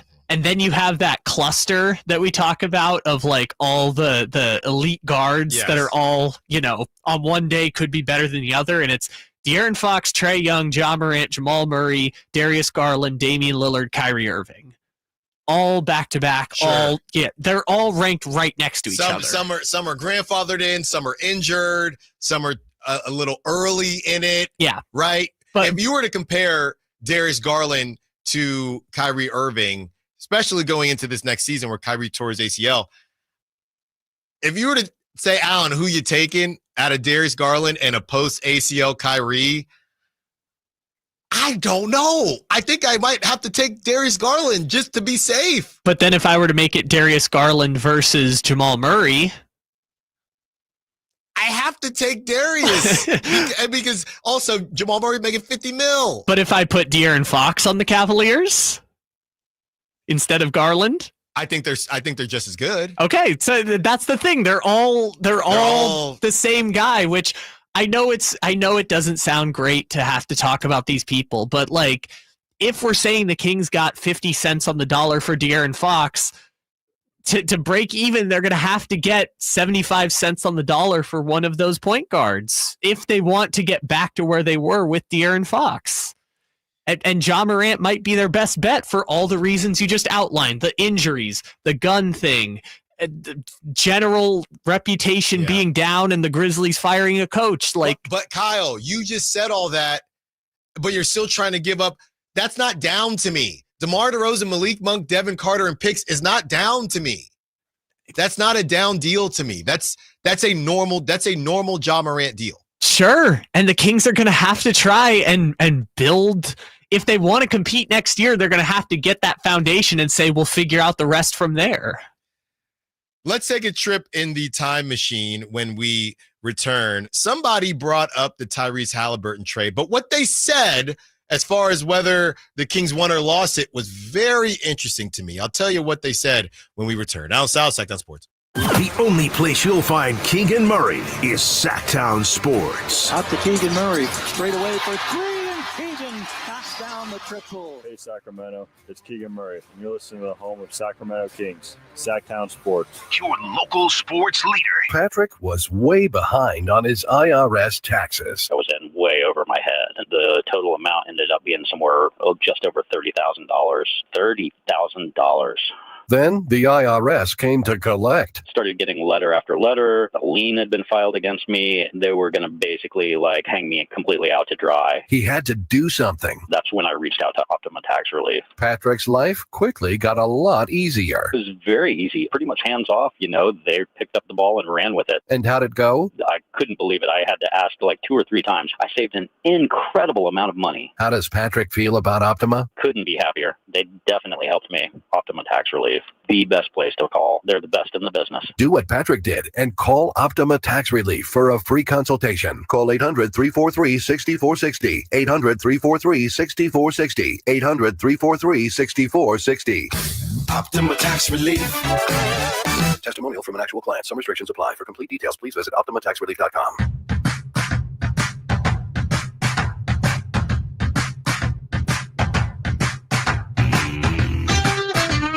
Allen Stiles. Watch the show on youtube.com/SacktownSports1140. Or listen on the Sacktown Sports app.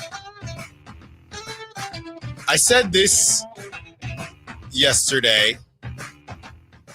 I said, what's hilarious about the Halliburton trade is that the Pacers are exactly who the Kings want to be in the playoffs every year, regardless of whether they're actually contenders or not, and under the luxury tax. Go figure. And got a lot of responses, but one response that I saw, and a lot of people on the text line saying, can we admit that the Pacers won the trade now that De'Aaron Fox is gone? And there have been a lot of conversations about whether or not the Pacers had a choice, whether it was De'Aaron Fox and Halliburton. They chose Halliburton. A lot of people say they should have given up De'Aaron Fox. That may not have been an option. Carmichael Dave told me that he kind of debunked that the Pacers had a choice. Carmichael Dave told me that they didn't have a choice in the matter. And a lot of people saying, oh, well, are you willing to admit that the Pacers won the trade? And somebody said something on X, on Twitter, that I never really thought about, and how this kind of connects to everything else. They said, this is from Keg 1964, the Pacers did a better job of adding after the trade. Monty ran it back when the right players were available. So is it that the Kings lost the trade, or that the Kings just didn't do the right things after the trade? And is there a difference, right? The Pacers trade for Halliburton. They hold on to Miles Turner. They draft well. Because of how they formed the team, they were able to get Pascal Siakam.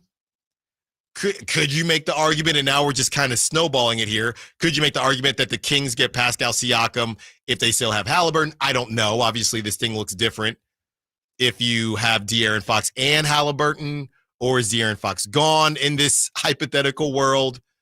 But a lot of people kind of coming back around saying, well, obviously the Kings lost the trade. But is it that the Kings lost the trade, or that the Kings just didn't do things properly after the trade? And whether or not there's a difference. And I thought that was pretty interesting, because my first thought, and I said it last week during Crosstalk on the morning show, I said, yeah, the Kings obviously lost that trade. But thinking about it like that brings in the conversation of, did they lose the trade, or did they just trick off the decision-making after the trade?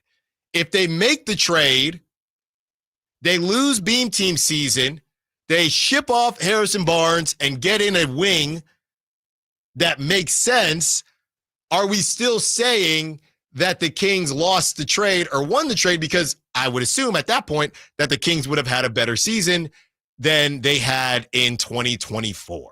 So I'm looking it up as we speak, but here is the tentative list of all of the transactions the Indiana Pacers made post Domantas Sabonis trade. So first one, in the 2022 draft, they took Benedict Mathurin with the 6th pick, and they took Andrew Nembhard with the 31st pick. Then they traded 2 hits, by the way. I would say 2 hits. 2 hits, although I would say Mathurin versus Keegan Murray. Sure. You know, they got a guy. I'm just saying, compared to the Kings, who got Keegan Murray and Malik Monk and Kevin Huerter, they got Benedict Mathurin and Andrew Nembhard. Then they traded Malcolm Brogdon to the Boston Celtics. Right. The details of the trade don't matter. Just know they got Aaron Nesmith. Mm-hmm. Everyone else they got is no longer on the team. They got Aaron Nesmith out of the deal. Then they went through the 2022 season or 23 season, missed the playoffs. They then drafted Jarris Walker with the first round pick in 2023, signed Bruce Brown, and then used Bruce Brown and additional draft picks to then acquire Pascal Siakam. So unlike Monty McNair, who gave up the 23rd pick in the draft to move off of Rashawn Holmes' contract, didn't sign anyone in the 2023 offseason apart from bringing back Harrison Barnes. The Pacers made a couple shrewd moves, traded Brogdon for Nesmith, and then used their future draft capital to then acquire Pascal Siakam. And then it becomes, is this semantics, right? Where it's, well, if they made better decisions post-trade, that to me still feels like the Pacers won the trade. I think I more so bring it back to, hey, this isn't a matter of whether or not Domantas Sabonis is a less of a talent than Tyrese Haliburton, even though you could argue that he is. But it's more so about the issue isn't – a lot of people are getting hung up on the fact that the issue was the trade. I think the argument is that the issue wasn't the trade. The issue was everything that the Kings decided to do after the trade. The trade was actually okay. Once you made the decisions you made and Kevin Huerter forgot, it's always Kevin Huerter's fault. Kevin Huerter forgot how to shoot a basketball. Then the decisions, and now you don't have that. You're probably 97% chance you're not going to have that pick this season. That's when it becomes you lost the trade because of what you did after the trade, not specifically because you lost Tyrese Haliburton. It's because of the moves that you made after moving on from Tyrese Haliburton. Yeah, the Pacers hit on some draft picks, missed on. I mean, I would say right now, Jarris Walker's probably not a hit. We'll see how it goes. Hit on some draft picks, made a couple moves. They used cap space as an asset too, versus I think the bigger thing, the Kings used cap space as a disadvantage by dumping draft picks repeatedly to move off of contracts. Indiana used their available cap space to sign Bruce Brown and then trade Bruce Brown for Pascal Siakam and dump draft picks onto it. I think the bigger thing was Monty McNair never traded a future draft pick after Kevin Huerter. The Pacers threw caution into the wind and gave up 3 firsts for Pascal Siakam, and they used cap space to their advantage. And other than that, there's not that many differences between what the Pacers did post Sabonis for Haliburton trade and what the Kings did. 916-339-1140. Having a conversation about not necessarily the trade and whether or not the Kings made the right move or wrong move in the actual trade. Is this more about what happened after the trade? So everybody is sitting there saying, oh, they should have never lost Haliburton. I don't know. And I'm high on Haliburton right now, even though he's a bit of an injury merchant, gets to play teams that aren't healthy. But even with that being said, it's about what happened after you made that move. That's been a bigger issue. Whereas the Pacers, they traded for Haliburton. They more so had a plan, and they've stuck to the plan. And yes, part of that is being in the Eastern Conference does help. It does help. Okay, I cannot deny that as well. In style, out of style, coming up next, and I break down my first experience with the A's in West Sacramento, formerly of Oakland, headed to Las Vegas. Allen Stiles, Sactown Sports. You never know what you might hear when listening to a Sacramento Kings game. Out of Keegan, going for another triple. Man, is he feeling it. Can he do it? Yes, there's number 11, Keegan Murray. Keegan steps back. He just knocked down his 12th three-pointer, a Kings franchise record. He's got 45 points. Never miss a moment of Sacramento Kings basketball with Sactown Sports and the Sactown Sports app. This is Secret Clinical dominating extra stinky stress sweat. And this is regular deodorant. Secret Clinical in a heat wave. Oh, what a beautiful day. This is regular deodorant. Ugh, I can't. Secret Clinical with workout sweat. Let's run another marathon. And regular deodorant. How much more? Secret is the GOAT because nothing fights sweat better. Stay fresher under pressure. Wesley Financial Group is not a law firm. An important message about your timeshare from Chuck McDowell, founder of Wesley Financial Group. If you receive an unsolicited phone call or mail piece to discuss selling, renting, or especially canceling your timeshare, don't fall for it. Contact your timeshare resort or Wesley Financial Group for assistance, and I'll send you our timeshare exit information kit free with the straight facts about timeshare cancellation. Call 800-885-7700. 800-885-7700. The IMSA WeatherTech Sports Car Championship returns to Monterey's iconic WeatherTech Raceway, Laguna Seca, May 9th through the 11th. Enjoy the high-octane mix of international drivers, cutting-edge prototypes, and GT sports cars racing wheel to wheel. Buy your tickets now at WeatherTechRaceway.com. With 25 award-winning years in Northern California, Ashton & Price is your local injury law firm.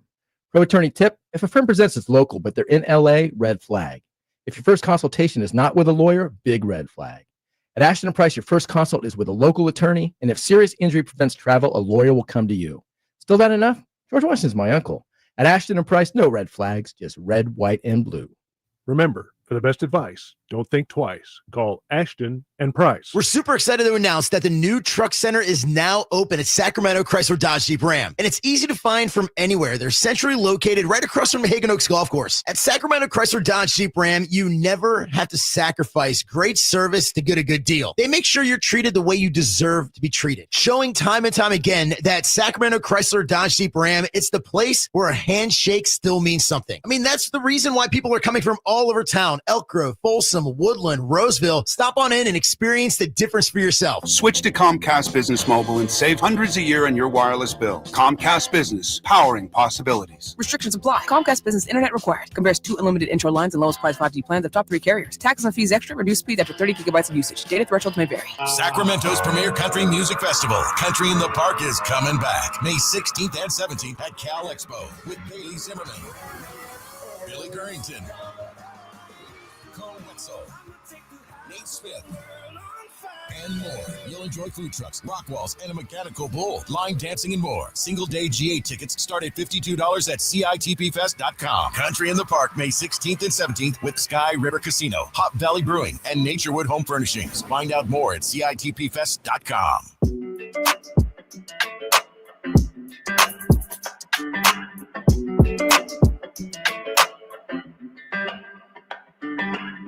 Allen Stiles You can join the show by texting 916-339-1140 on Sacktown Sports. The Browns are getting roasted by Kevin Clark. And what he said was, and why I find this funny, I'll let you fill in the blanks. It's like there are 5 different decision makers in Cleveland, and they all get to make alternating decisions. That just sounds familiar.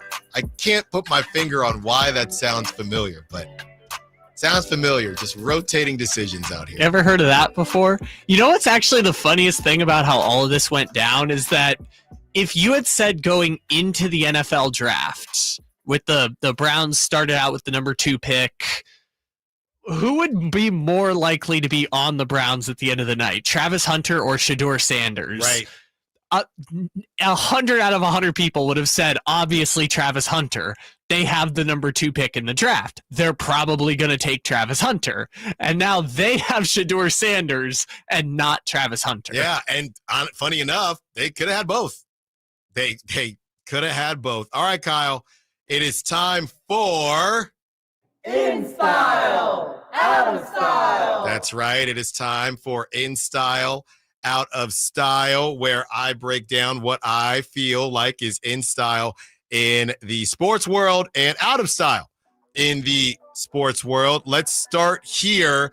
Everyone keeps talking about this guy. I get very confused as to when he's actually going to come out in the draft. But Andrej Stojakovic, his college tour continues. He did the West Coast thing. He went to Stanford.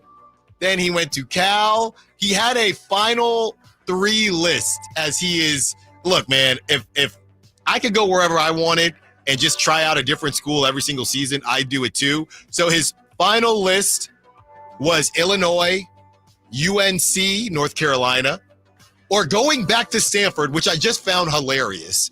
And he announced today it's him with a picture of him in a Fighting Illini jersey. Stojakovic is headed to Illinois.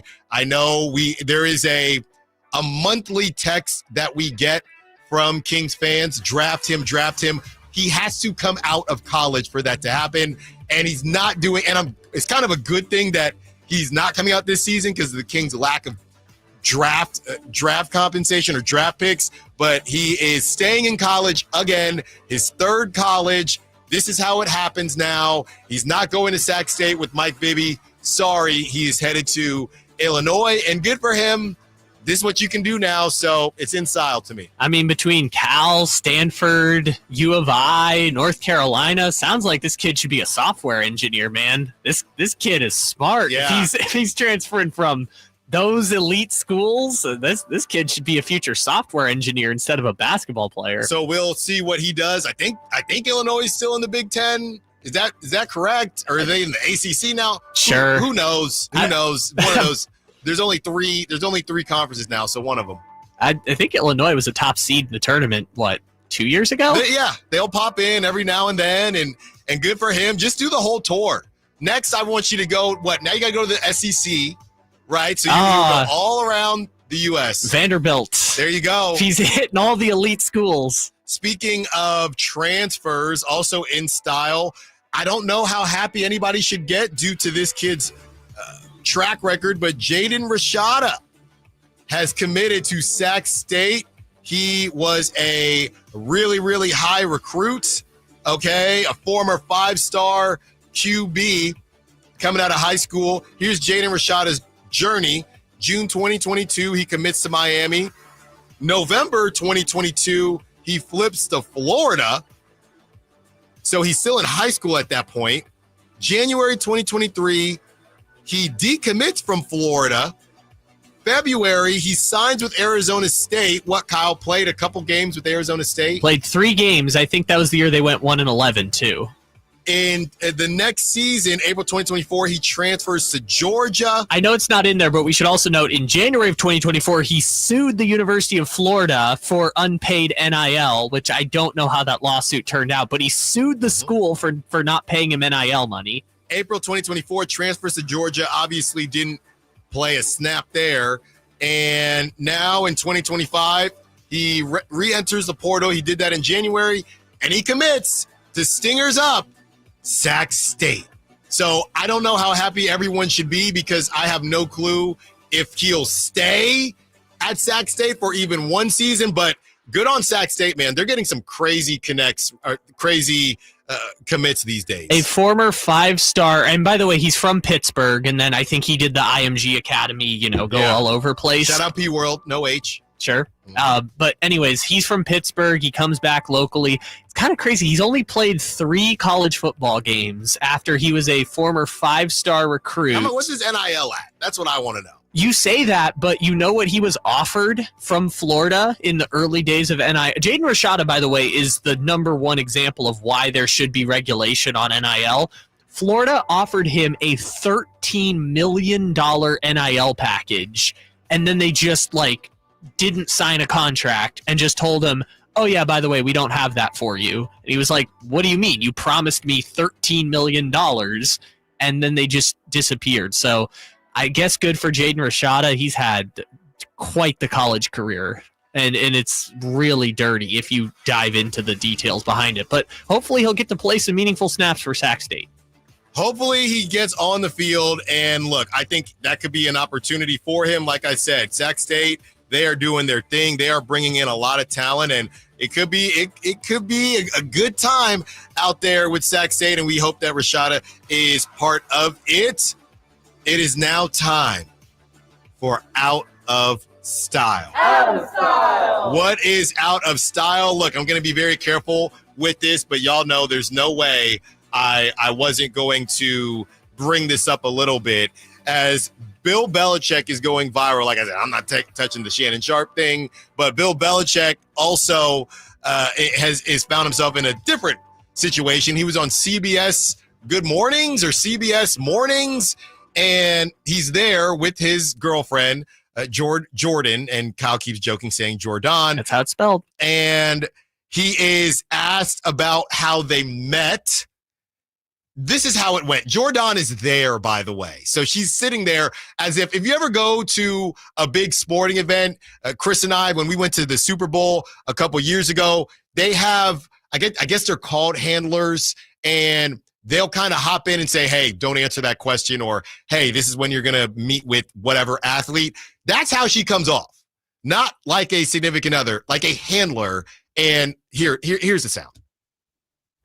Jordan was a constant presence during our interview. You have Jordan right over there. Everybody in the world seems to be following this relationship. They've got an opinion about your private life. It's got nothing to do with them, but they're invested in it. How do you deal with that? Never been too worried about what everybody else thinks. Just try to do what I feel like is best for me and what's right. How did you guys meet? Not talking about this. No? No. It's a topic neither one of them is comfortable commenting on. There it is. And this thing has blown up. This thing has gone in a lot of different directions. And this is what happens. Hold on. This is what happens when you decide to not speak on things. I know you know the saying, silence is louder than words. I don't know why she did this, because they could have just kept it pushing. They could have made something up, but I guess maybe the fear, I don't know. What could it be that they're hiding? But now it's more of a thing that they've been dating for, I don't know if it's been a year, but they've been dating for a long time. You made it a bigger deal than it probably, I think, I don't know, it depends on what the answer is, but saying that you're not going to comment on this, it's not going away. Now the internet detectives are going to find out, right? Well, we already know what the answer is. It's just embarrassing to say on camera. Well, what is the answer?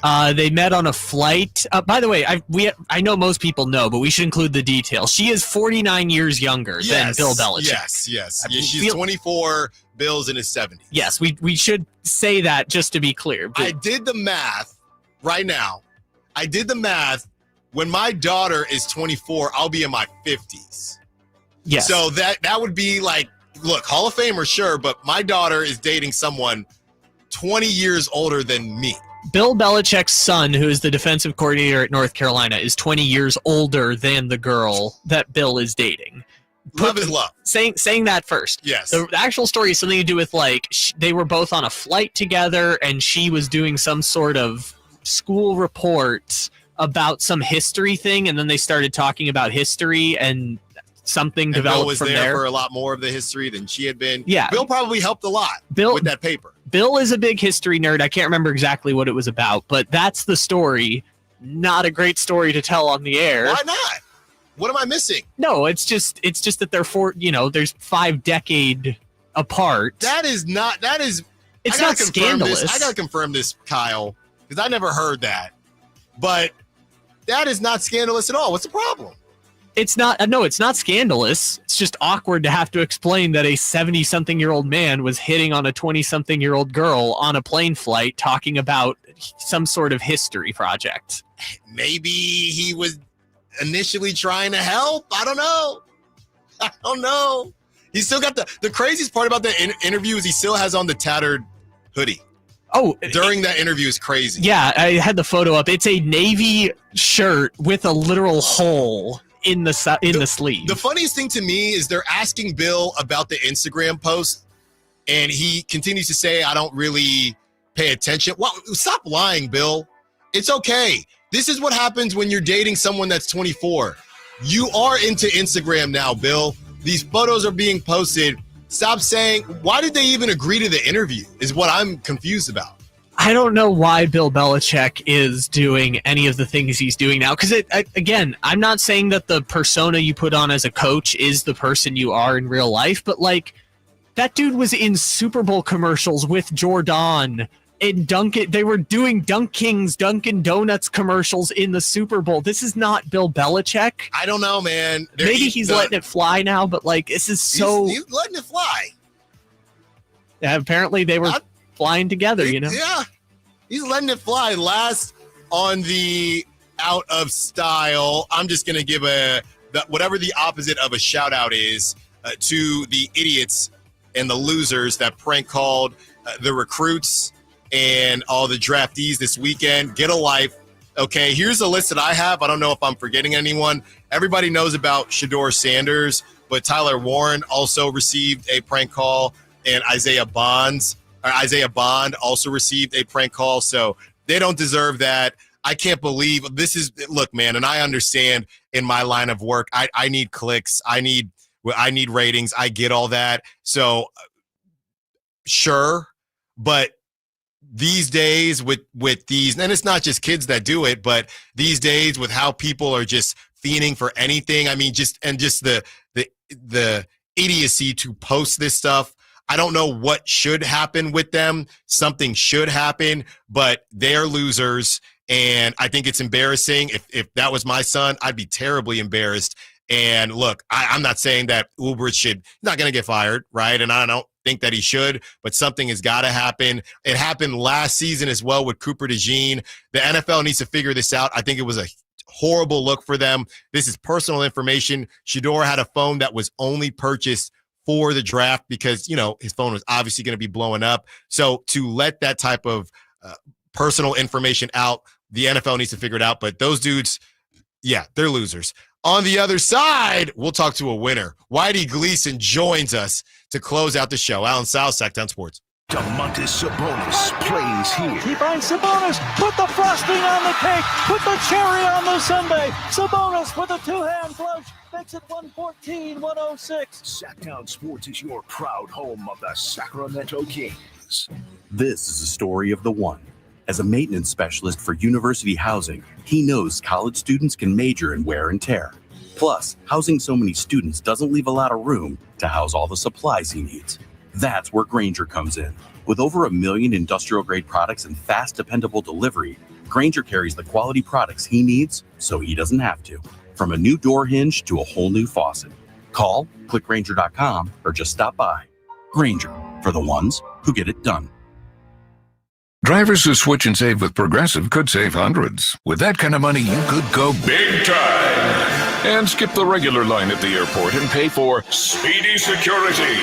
Imagine not having to quickly unpack and pack at the place you already came packed to. And wearing your shoes the whole time you're there? You can't put a price on that kind of luxury. Well, actually you can, and you paid for it.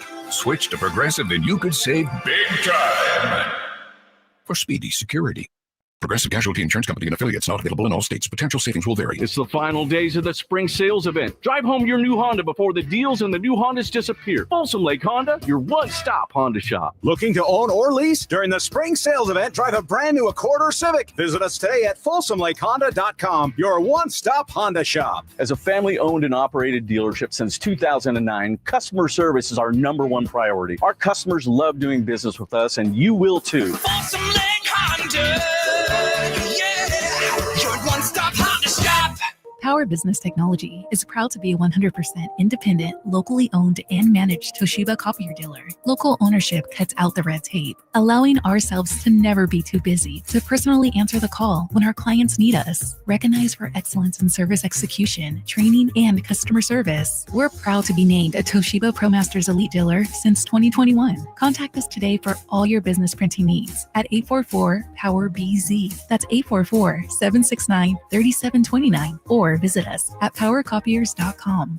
Bonneville International Radio Station contests are open to participants at least 18 years of age and older that are residents of California and who reside in one of the 6 counties that make up the Sacramento metro area, unless otherwise specified. Employees or agents of the station, Bonneville International Corporation, other area radio stations, or any entity associated with the contest are not eligible to win, unless the station otherwise specifies in its own discretion. Persons who have won in the last 30 days from a station contest or event may not be eligible. For a copy of the general contest rules, visit khtk.com.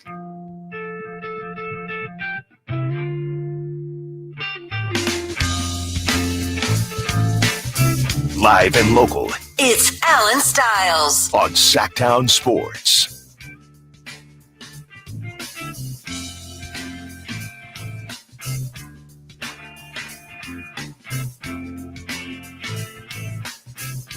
Whitey Gleason joins us to close out the show. Did you have fun at the A's game?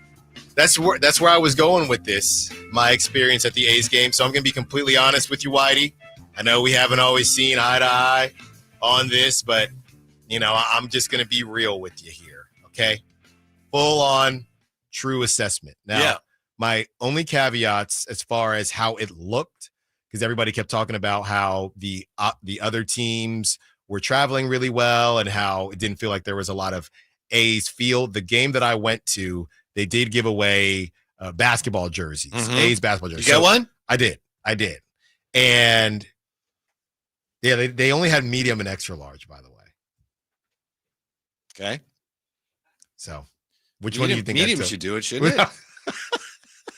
I took extra large. There you go. I took extra large. So they were giving those away, and the White Sox are terrible. So that's part of it. They're not a huge brand right now. So those are my only caveats. And yes, it was raining as well.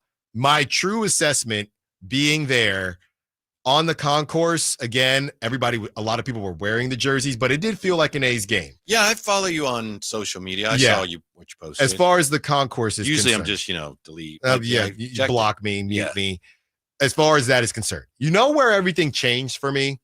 I watched the game. It starts raining, so a bunch of people are leaving their seats to watch from the concourse.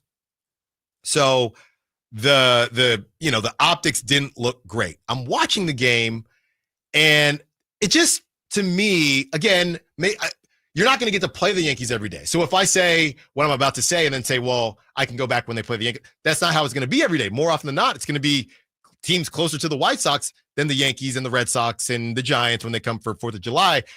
The game was just missing the juice. Okay? Yeah. And I went home and I was watching highlights, right? I think the Giants might have been on. And obviously the Giants, they were celebrating Brandon Crawford, so plenty of juice in that game, to be fair. And they walked off. But you even watch highlights and you just see the side shots and you realize how damn big a normal major league ballpark is. And to me, I do think it came off way more spring training-esque than I thought it would. Sure. I thought it would feel more MLB than it did. And again, I can say that it'll feel MLB when it's Aaron Judge and when it's Shohei, but on a night-in, night-out basis, when they're playing, I would even argue maybe the Rangers, right? Not these teams that aren't the biggest brands in sports. I did expect, I went home and I turned on TV and I said, yeah, you know what? It was just missing the juice, man. Yeah. Even if that ballpark wasn't extremely crowded, because that's the whole thing. Well, and that one, to be fair, wasn't packed, even at Sutter Health. But even a non-crowded MLB ballpark, there's just like a buzz that you feel that once I got home and I started watching the Giants game or whatever was left of the highlights, I thought, it's almost like you're eating a meal and you're trying to put your finger on what was missing. It wasn't bad, but what was missing. And I got home, the only way I could put it is juice, Whitey. Baseball can't have it both ways. They can't ask for millions of dollars so that they can build these beautiful stadiums because they need them and then say, oh, and for 3 years we'll play in a minor league stadium. It matters. The venue is a big part of the major league experience. That's not a knock on Sacramento. We don't have that kind of stadium, at least not yet.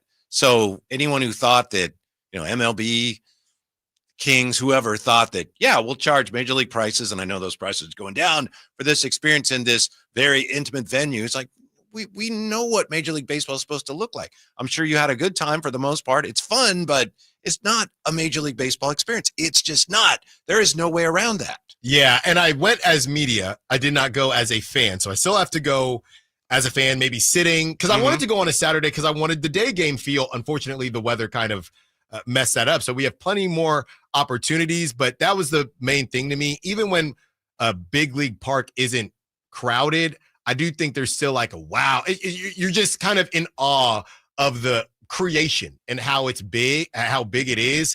I think their selling point was that you're going to get that juice because everybody is so close to the action. Again, I got to go back with good weather, maybe a better team, but I didn't get that zing that you're supposed to get because you're all closer to major league action. You go to the Giants game and it looks like you're about to fall into the ocean because you're so high up, but you still feel it. You know what I mean? You know, Johnny Doskow, for years, what he used to say when he did the River Cats, and I'm not trying to get him in trouble. I don't know when the last time he said this was, and obviously it doesn't apply now, but it's interesting. He used to always talk about prospects coming through the River Cats. And he'd say, yeah, this kid, scouts say he's not afraid of the third deck because there's a big difference. Right. We don't have a third deck. Yeah. And according to you, I know I had learned this from you, Whitey, that the way Sutter Health, because I think Kyle had asked this last week, the way Sutter Health was built, they were dealing with some weather things. That's the story. Any idea that anybody might have, finders, keepers, let's just build onto Sutter Health.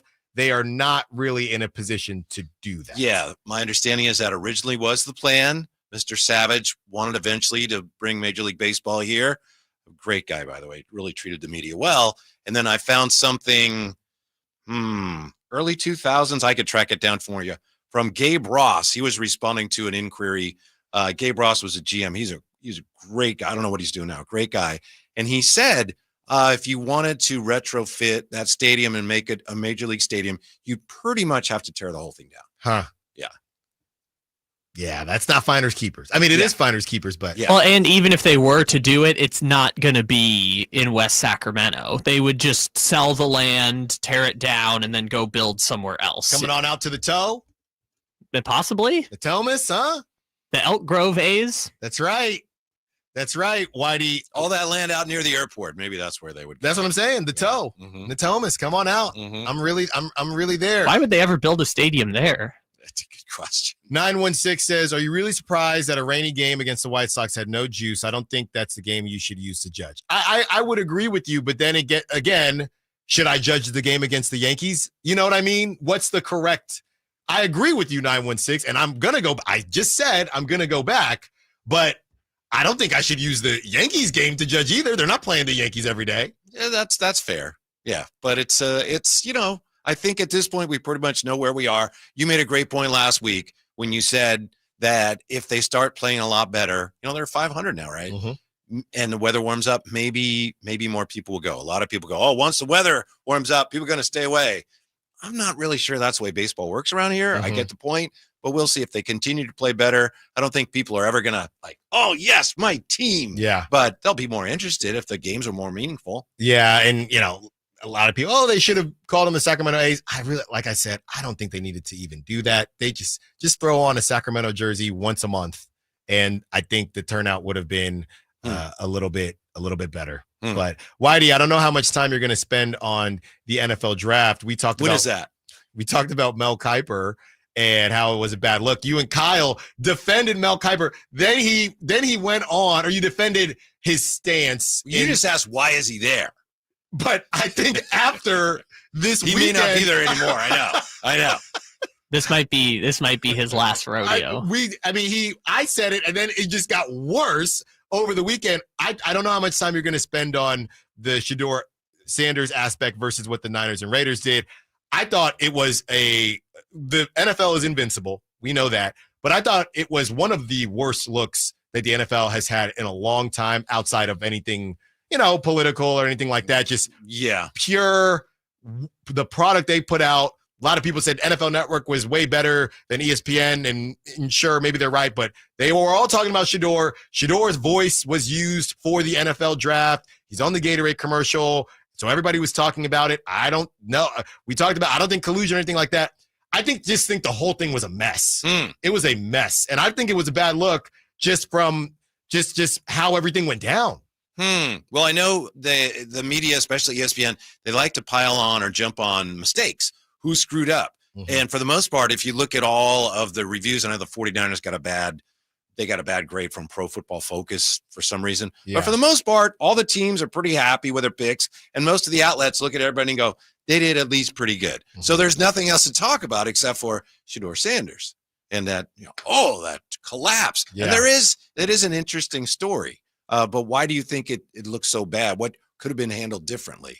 I'm not disagreeing with you. I'm just wondering what should have been done differently. Yeah, I better. think all the questions on what's going on with Shador, obviously they had to talk about it. Like you said, everybody else was kind of just taking care of business. That was the story. Yes. For better or worse. It was the story, but how the NFL, I guess, went about it and didn't really know. I guess they're just saying, hey, this isn't on us. The teams are going to take who they take, but even just the conversations of collusion, I don't know. It was just kind of I think how people were upset about the coverage still reflects on the NFL because, hey, we did a deal with ESPN. They're going to have the draft. We did a deal with NFL Network. And for people to be upset that it was the Shador Sanders show and nobody talked about Cam Ward or nobody talked about anybody else that got drafted, I think people were a little bit upset about that. So that's how I would say. Yeah.